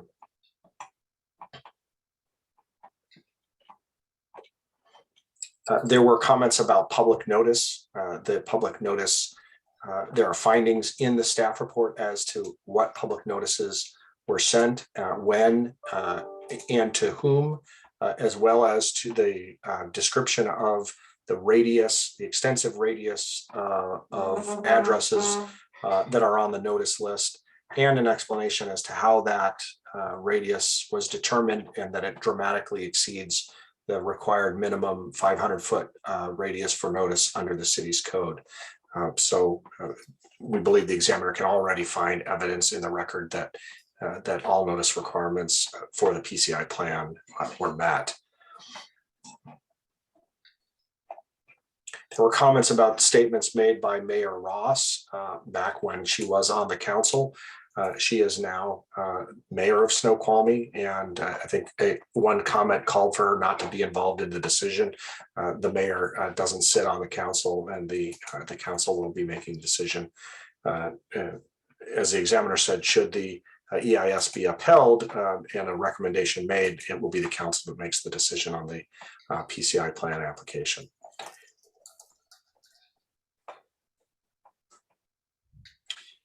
There were a number of commenters who claimed that the city conceded the final environmental impact statement is insufficient. That's not correct. As pointed out, I think in the pre-hearing briefing and in the cover letter to the EIS indicates that the EIS contains a reasonably thorough discussion of the significant aspects of probable environmental impacts. That is the rule of reason, the legal standard that applies to an EIS. The city's position is that the EIS is legally adequate and meets legal requirements. So there is no concession that it's insufficient. Ms. Lake commented about open jobs in the valley and the need for housing for workers to be able to afford to live here. I think that's precisely why workforce housing is part of the proposal. And I think the examiner had a question about workforce housing previously. And we at the city agree with the applicant's response that workforce housing is not intended to be limited to employees only from development on the mill site, but there are a number of other employers and businesses in town, including but not limited to businesses in the Snoqualmie Business Park, and affordable workforce housing is a need throughout the community. The PCI plan helps address that by including additional housing. As to potential financial impacts from the development, revenue requirements, property taxes, and sales taxes, there is an economic analysis in the EIS, and it does show a significant financial gain to the city. So I would just refer the examiner to that chapter of the EIS. And if Mr. Rogers is ready, I would turn to him for any additional responses to the comments. Thank you, Mr. Sturbank. In particular, if maybe Mr. Rogers to lead off, there were comments made about violations, clear and grade permit related violations on the site, and whether or not the applicant was acting appropriately or without permits, and perhaps you could speak to the circumstances there as well. Certainly. For background, Madam Examiner, the applicant has had a separate clearing and grading permit unrelated to this application since approximately 2015 to stockpile a large quantity of soil on the site. And that is the permit at issue related to the violations. The applicant for the permit, the applicant for this project, was not taking appropriate samples of stormwater runoff at the required discharge point for a number of months. Those notices of violation, which are automatically generated by the Department of Ecology system, of course, remain in ecology system. The city took remedial actions to correct that with the applicant, including a redesign of the temporary erosion control system for that soil stockpile. The permit was closed out with the applicant approximately 2 years ago. And so the site, that construction site is no longer active and is no longer subject to ongoing monitoring.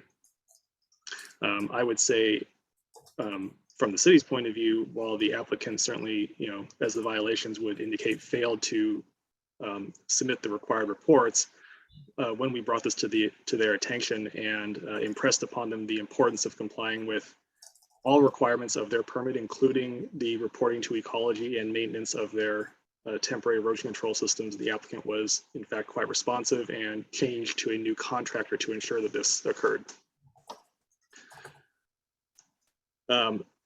Somewhat on a semi-related note, there was public testimony about moving the eco blocks and the gas on the mill site. This was a situation where, in fact, I personally was out at the mill site to inspect the site when this was brought to our attention. And we spoke with representatives of Puget Sound Energy who confirmed that they had detected indications of a gas leak. PSE later determined on their own that that was the result of natural decomposition of gas and not due to any gas pipe leak or anything similar. So the only grading that occurred was in the course of PSE's investigations, which would have been, of course, relatively minor borings and things like that, and not any kind of significant mass grading.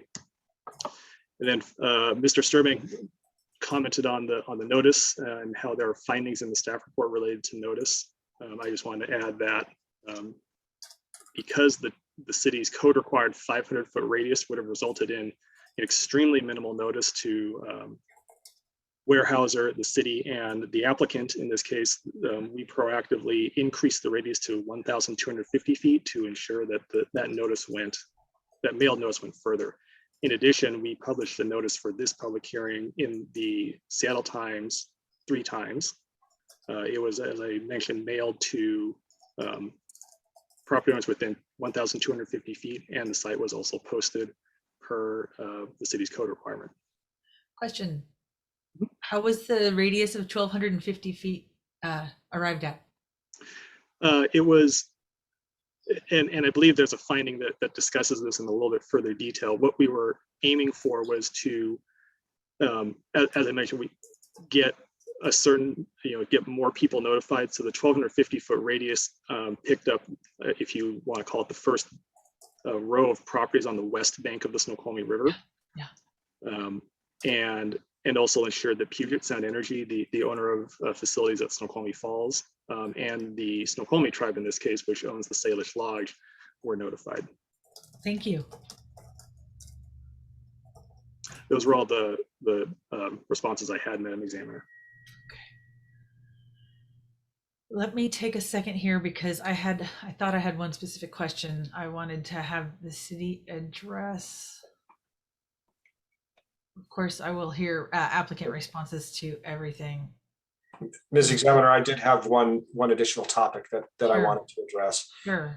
I think that there was a comment, and I am not finding who made it. It may have been Mr. Groeschel, who pointed to a letter by King County and concerns related to flooding, and then other comments, including from Mr. Russell, that described the history or his view of the history of the placement of the berm in the 80s and 90s. And his statement was that the fill was supposed to be removed.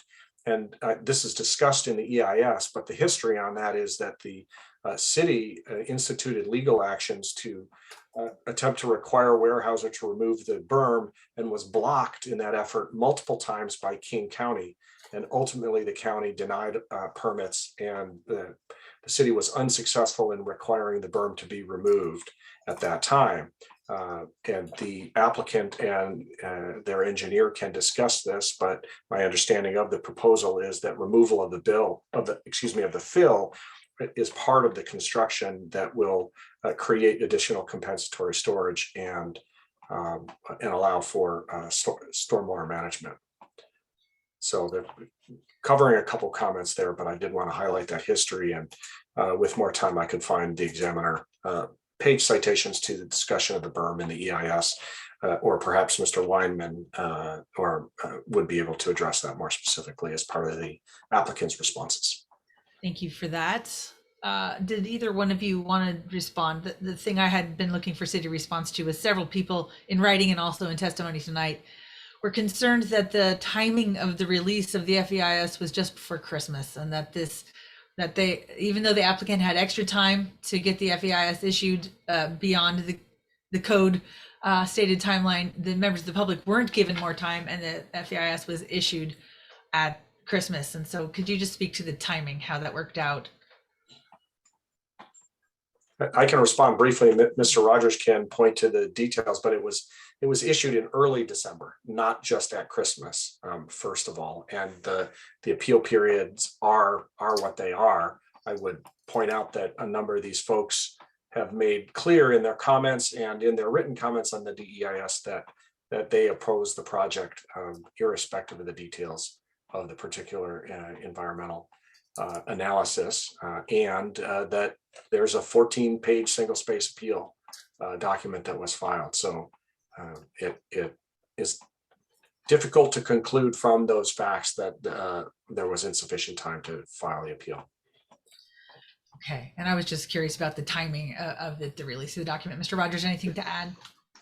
Yeah, I would certainly add to that without diving too deeply into the details of the city's internal review process there, but that while acknowledging that time frame can be challenging because it's during the holidays, certainly releasing it a week or 2 weeks prior would have bumped up against the Thanksgiving holiday, and releasing it on December 9th, 2021 allowed for the 14-day appeal period to expire prior to Christmas holiday on December 23rd. Any later release, we would have been into the Christmas holiday, and of course the week between Christmas and New Year's, which is often a busy time for almost everybody. So in that regard, we were attempting to release the final EIS and have an appeal period in a time where people would generally be, to our hope, available, and provide the legal appeal period there. Thank you. But one additional consideration on this, the examiner's probably been through the EIS and seen that, for example, I believe it's Appendix A to the final contains all of the comment letters that are annotated and the specific issues raised in each of them numbered and a matrix created. That appendix by itself is nearly 900 pages long. As the examiner knows, part of the requirement of the final environmental impact statement is to respond to all of the comments, and Chapter 3 of the FEIS does that painstakingly. And so on the one hand, commenters tonight said the city didn't do enough research, didn't look hard enough, didn't do X, Y, and Z. And on the other, the city is dinged for taking extra time to be thorough and respond as must to all 900 pages of the comments and all of those issues. So Mr. Rogers, Mr. Johnson, and the city's peer reviewers, the applicant's peer reviewers went, we thought, above and beyond to be as thorough as possible. And that's why it took a while to produce that document. Okay. Again, that's fine. And I did ask for timing testimony. I don't want to get into FEI's appeal issues at all. So let's stop that there, because we will hear whatever arguments there are regarding this during the course of the FEIS appeal. Any other response to tonight's verbal public comment on the record? The only other response, sorry, I was muted, Ms. Examiner. Mr. Shield had a comment about having submitted proposed markup language, I think, for conditions. I've not seen that. I don't know if Mr. Rogers has. Certainly, we'd be interested in reviewing that and can offer the examiner feedback on that later in the process. And perhaps as part of post-hearing briefing, where you might want suggested findings, conclusions, and conditions submitted. So I did just want to note that. Let me just tell folks now that it had been my intention to segregate pre-hearing, post-publication of staff report and pre-hearing comment from post-hearing comment. And I think the best way to handle that is to treat comments that were submitted after the commencement of the hearing as post-hearing comments.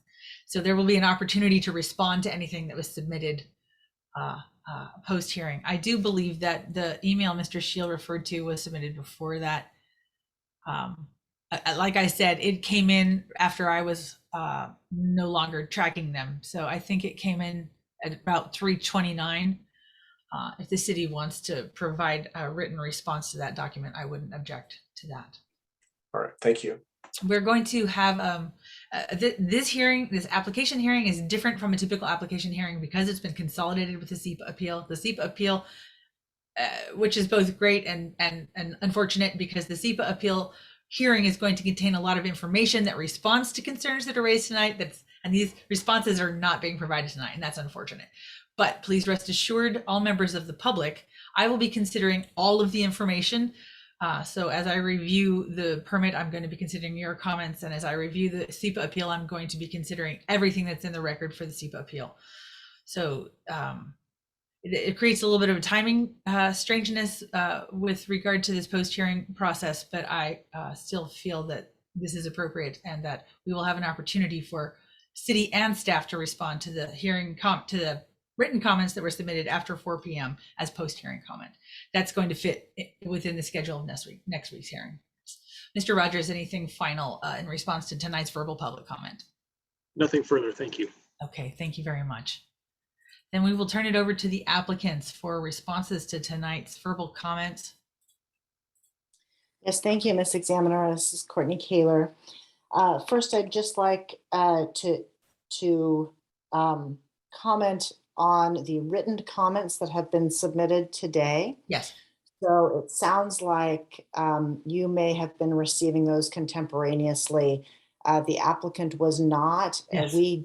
Yes. So we did not receive any comments in writing from today until after the hearing had commenced. So I request the opportunity to respond to those along with the written comments that were received during the hearing, if Yes. possible. Yes, Thank no, you. that's appropriate. I've been getting the alerts that I'm getting continued emails with public comment all during the hearing. And of course, I haven't seen them, you haven't seen them.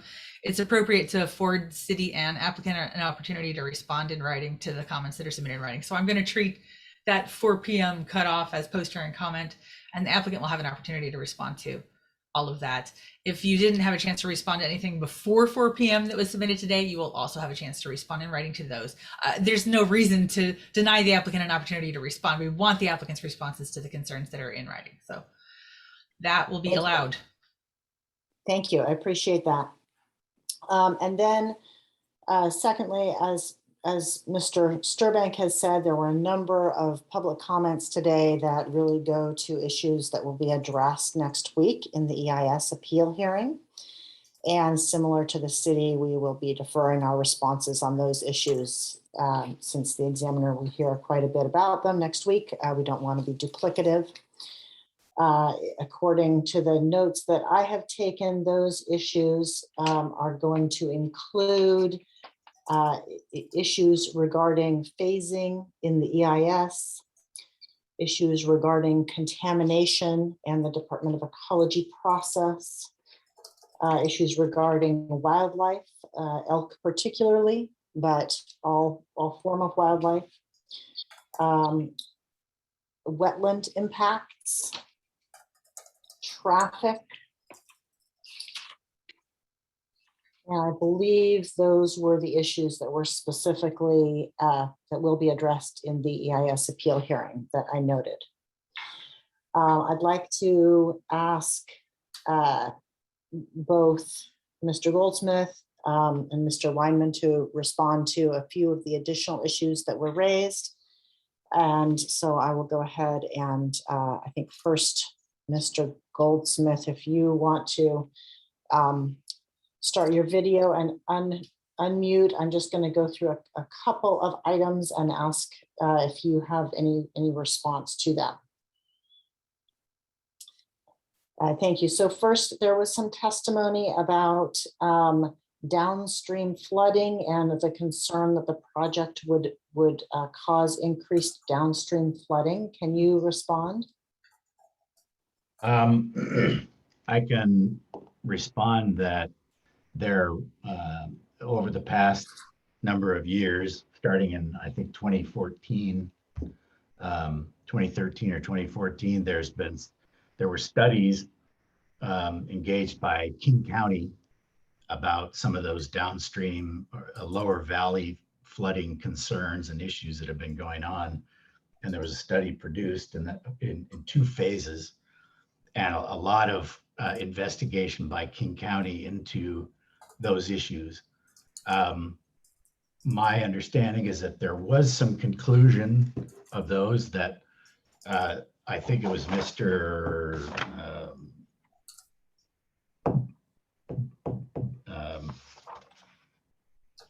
Groeschel, one of the projects that he mentioned that was a cause of concern was a 205 project on the river. Some of the conclusions out of those King County studies confirmed that there was some trending upward flooding trends in the lower valley that could be attributed to some projects like that. So they are real issues. Our flood study and flood modeling is vastly different than a project like those that increased river flow. We're simply dealing with floodplain and compensating floodplain. And we hired the same consultant to provide our flood modeling that performed those studies for King County, who assured us that they are vastly different and our project would not have any impacts downstream like has been studied by some of those past river projects. So that's how I would address that. And all that's discussed in the in the DEIS and further in the FEIS, I believe. Thank you. And would that be because the project is providing compensatory storage? Yes, and some of the projects like the 205, they were not floodplain storage issues. They were river flow capacity issues.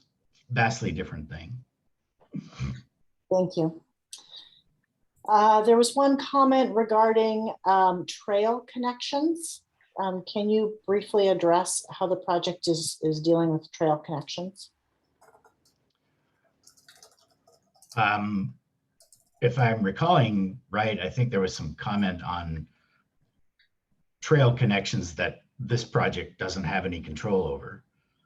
This project has done two things. It's provided a section of the King County Regional Trail by virtue of the sale of the eastern hillside and old railroad grade, which became the trail. So everything it could do to support the King County Regional Trail, it's done. Within the site, there's commitments to provide those internal trail connections across the open spaces, creating those trail atmospheres, but connecting the King County Regional Trail through the site and what hopefully would be the city's Riverwalk one day on the opposite side of this site. Thank you. And then there was a comment regarding the removal of a historic berm. Mr. Sturbank, I believe, responded in part to that, giving some additional history and indicating that that berm is proposed for removal. Can you address the berm? Well, I can say Mr. Sturbank's information was, he gave a great history of that I think has been a topic of discussion for a long time, but he was very accurate in what our proposal is, which is consistent with the annexation agreement, which was one of the first orders of business, is to remove them. And the berms in question lie predominantly within Planning Area 1, along Mill Pond Road and along the north margin of the site, south of the existing Hall Road that's on the site's north boundary. And so that is slated to be graded and not only removed down to existing grade, but in certain portions significantly lowered to provide better vegetative enhancement for the wetlands and the enhanced flood storage. Thank you. I believe those were the only questions I had for you to respond to. Have I missed anything that you heard that would be within your area? If Mr. Weinmann is going to respond to river temperature issues, then no. Otherwise, I could provide some input to that after him if necessary. We'll let Mr. Weinmann address that, and then if needed,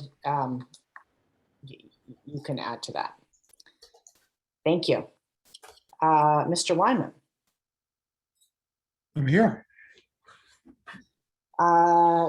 Thank you. You were here for public testimony. Can you please respond to the issues that you heard raised in public testimony that are within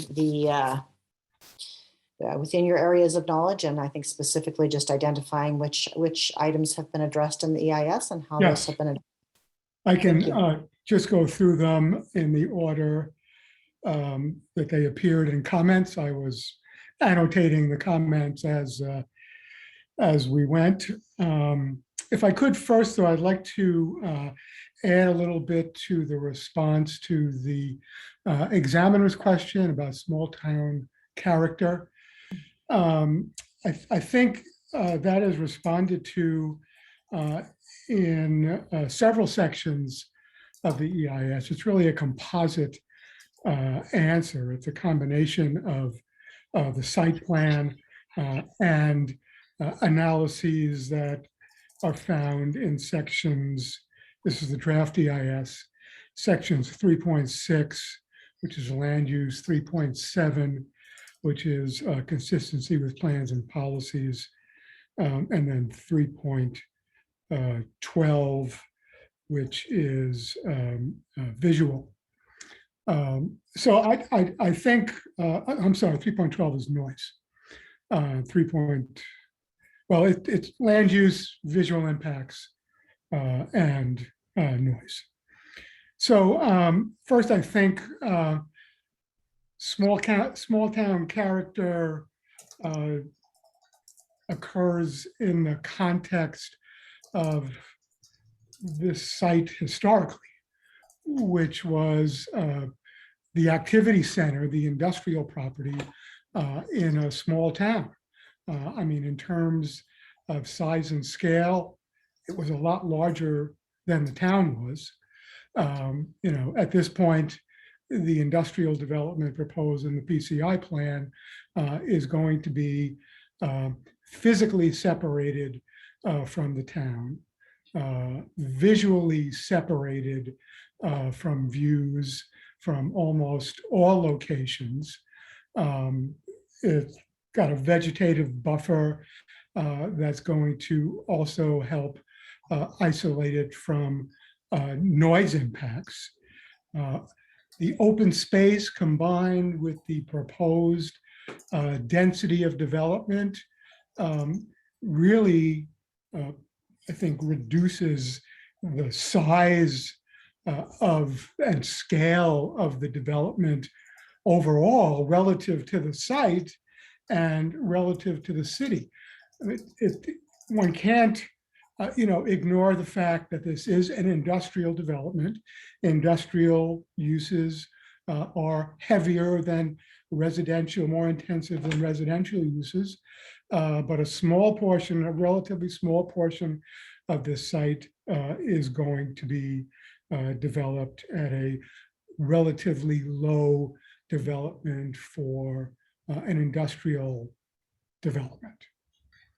So yeah, I mean, it's not small, but I think in that overall context, it's pretty isolated from the rest of the city. So anyway, just going down the list as the issues were raised, Ms. Lux raised a question about seismic hazards. Those are addressed in draft EIS section 3.1. One of the reasons for moving the alignment of Mill Pond Road was to reduce the potential for seismic impacts. I think it was Mr. Maisis commented about the Snoqualmie tribe comments. The tribe's comments occupied 30 pages and contained 84 comments. Every single one of those was responded to. The tribe did not comment about the site being used for burials, and there is no information or evidence that indicates that it was. Let's see, Ms. Shepherd's.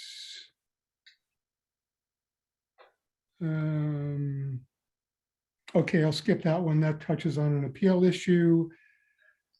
Okay, then Ms. Coffin and Ms. Yoshimoto essentially addressed the same issues in relationship to the Japanese bunkhouse site. And those are addressed in detail in the draft EIS section 3.9, in the final EIS in section 3.10.3. And the reason that the excavation was limited in the way that it was is because any resources connected with any remnants of the bunkhouse are below the water table. And the consultant archaeologist felt that any additional excavation to recover those would destroy them.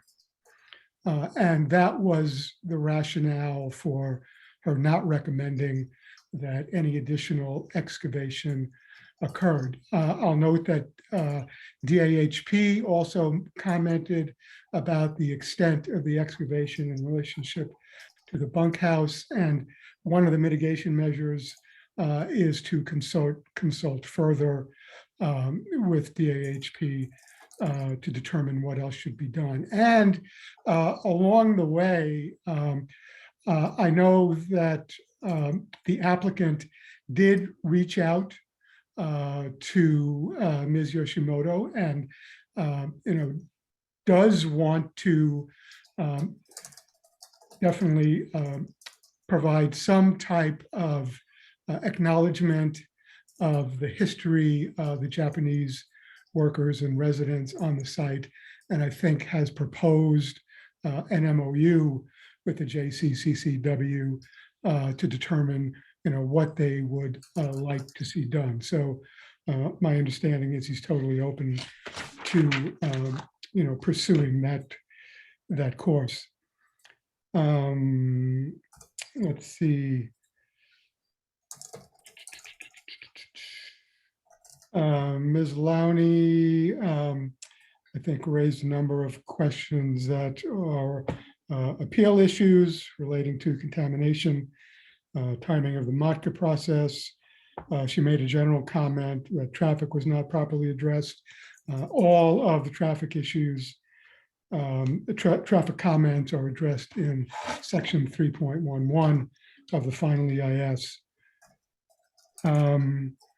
Just kind of a remark in connection with Ms. Dillon's comment about not approving the PCI plan because it could physically disturb the site. That's not accurate, because approval of the PCI plan is really only a land use approval and does not authorize any physical development. So there would be no disturbance by approval of the plan per se. The question about fiscal impacts are addressed in section 3.16 of the draft EIS and section 3.15.3 of the final EIS. And Mr. Sturbank is correct. The analysis shows that there would be a net positive fiscal impact to the city of about $1.5 million a year.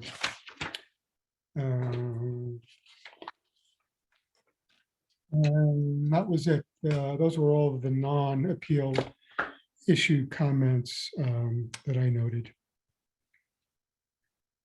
Mr. Weinmann, not to put you on the spot, but there was an issue raised in relation to potential water temperature impacts. Okay.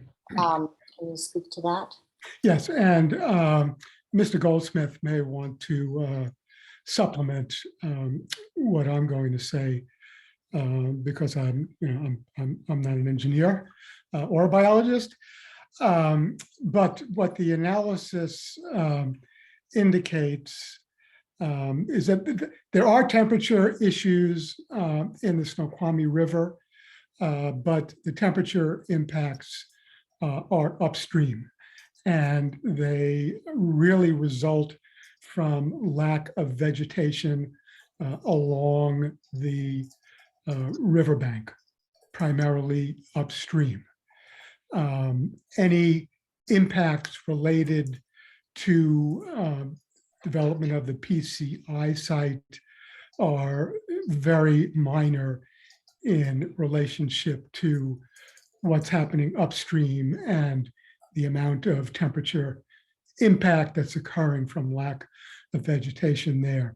Similarly, there's not much that this one site could do to address those temperature impacts, because it's not the cause and it can't be the solution.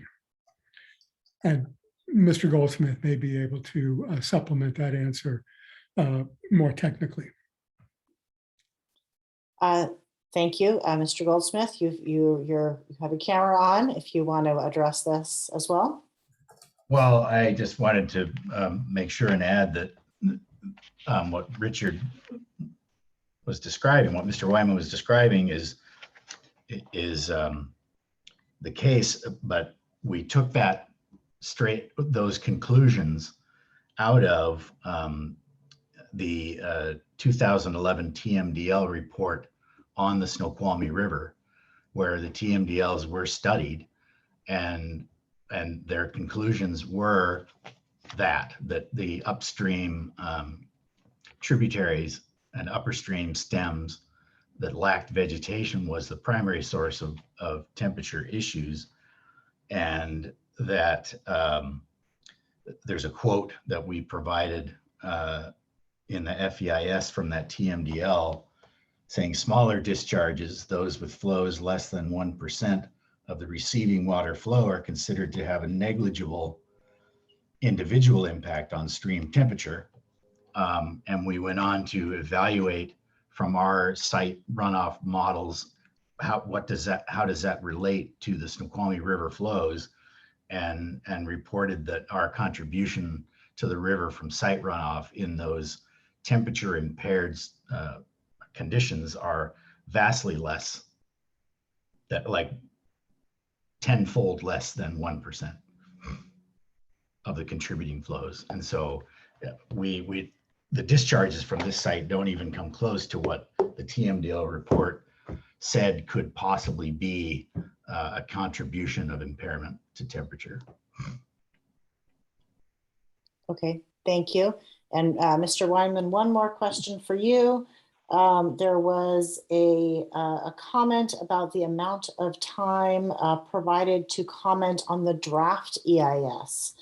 Can you just describe the comment periods provided for the draft EIS? The comment period was 85 days. I mean, the city initially set a 45-day comment period, and that was extended.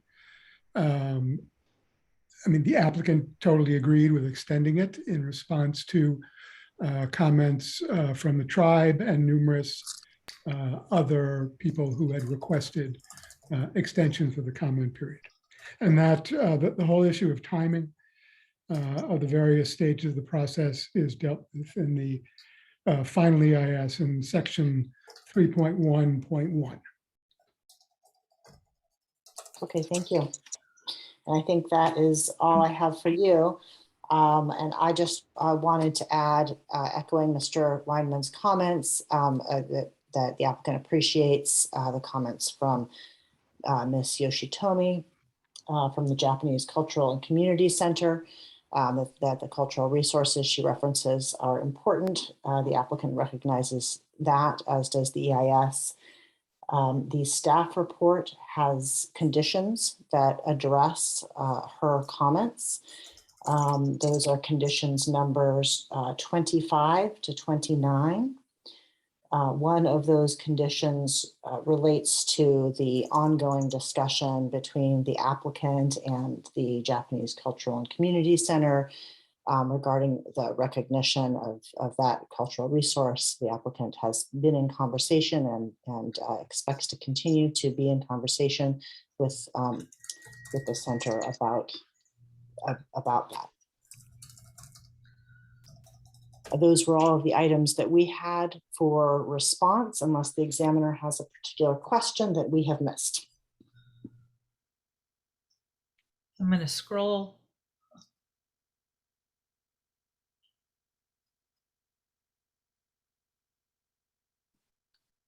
I think with the caveat that that list of topics that you indicated will be addressed by expert testimony in the SEPA appeal hearing, we have answered questions or concerns that were raised in public comment tonight. Again, I will be asking for staff and applicant responses to or offering the opportunity for staff and applicant responses to the additional public comment that has come in today. And of course, you'll have an opportunity to respond to public comment after the hearing. question about that timing discussion now. Typically, I provide 2 business days for post-hearing comments, and then a parallel 2 business days for responses to post-hearing comments. That 2 days for post-hearing comment will end on April 1st, and the 2 days for responses will end on April 5th during the middle of the SEPA appeal hearing, when your business day will be occupied with that appeal hearing. I have monitored my emails tonight. This is Gwen Berry, planning technician.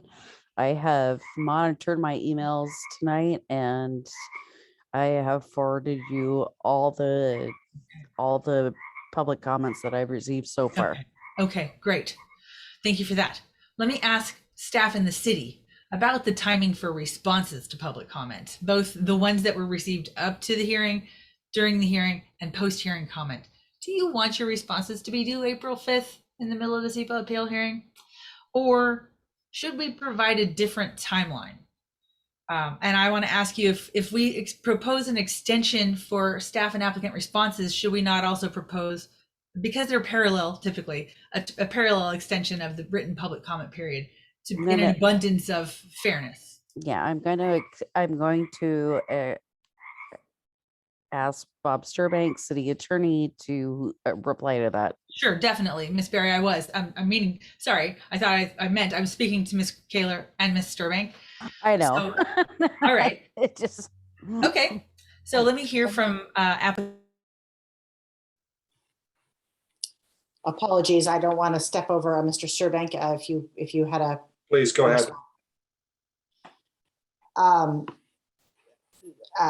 So, Ms. Examiner, part of our concern regarding the request to extend the comment period for this proceeding through till after the EIS appeal hearing is, of course, the different rules that apply to the EIS appeal hearing and to this proceeding, and our concern simply that excluded evidence would simply be provided as a public comment. I guess I will say we are happy to provide responses to public comments by the second business day following the closure of that comment period, and can certainly do that. Okay, let me ask the city what your thoughts are. Mr. Sturbank. Thank you, Ms. Examiner. I second Ms. Kaler's comments.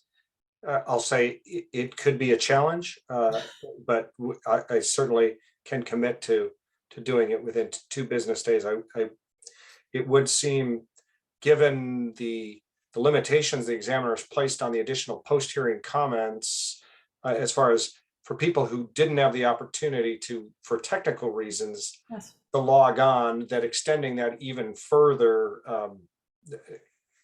doesn't seem to make sense. It complicates things. Yes, it does complicate things. So the only reason I was asking, before the hearing, I received a request from the SEPA appellant to extend the period for comments, and I responded that no, I wasn't going to, because I want to treat this application like I treat all applications: 2 days for post-hearing written public comment for folks with technical difficulties, 2 days for responses. But then I realized the responses are due during the SEPA appeal hearing, and that's why I opened the topic.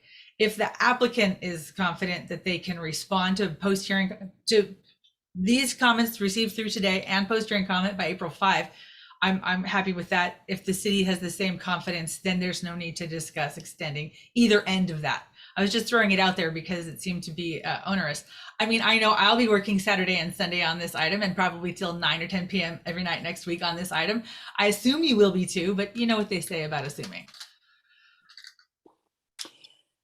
Thank you, Ms. Examiner, for your attempt to protect our weekend, but we're happy to provide responses to comments within 2 business days. All right, and same for the city, Mr. Sturbank.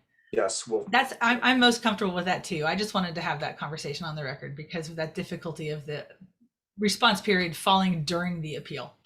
So we'll stick with the decision I made before hearing, which is the most fair, especially to the SCAN appellant who made the request in the first place. We'll stick with the decision I previously made.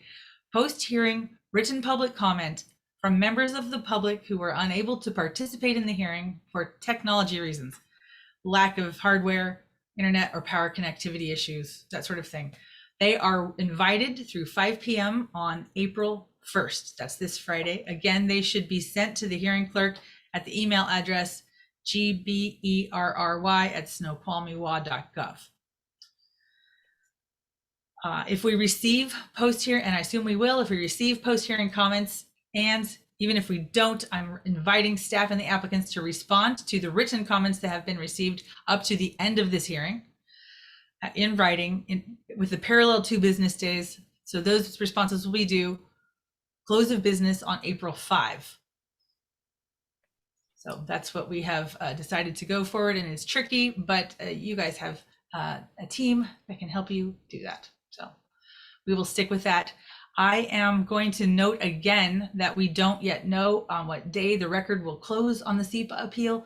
At the conclusion of the SEPA appeal hearing, we will address any outstanding documents. We will address there will potentially be a request by parties or by the examiner for post-hearing legal briefing, addressing legal arguments in writing.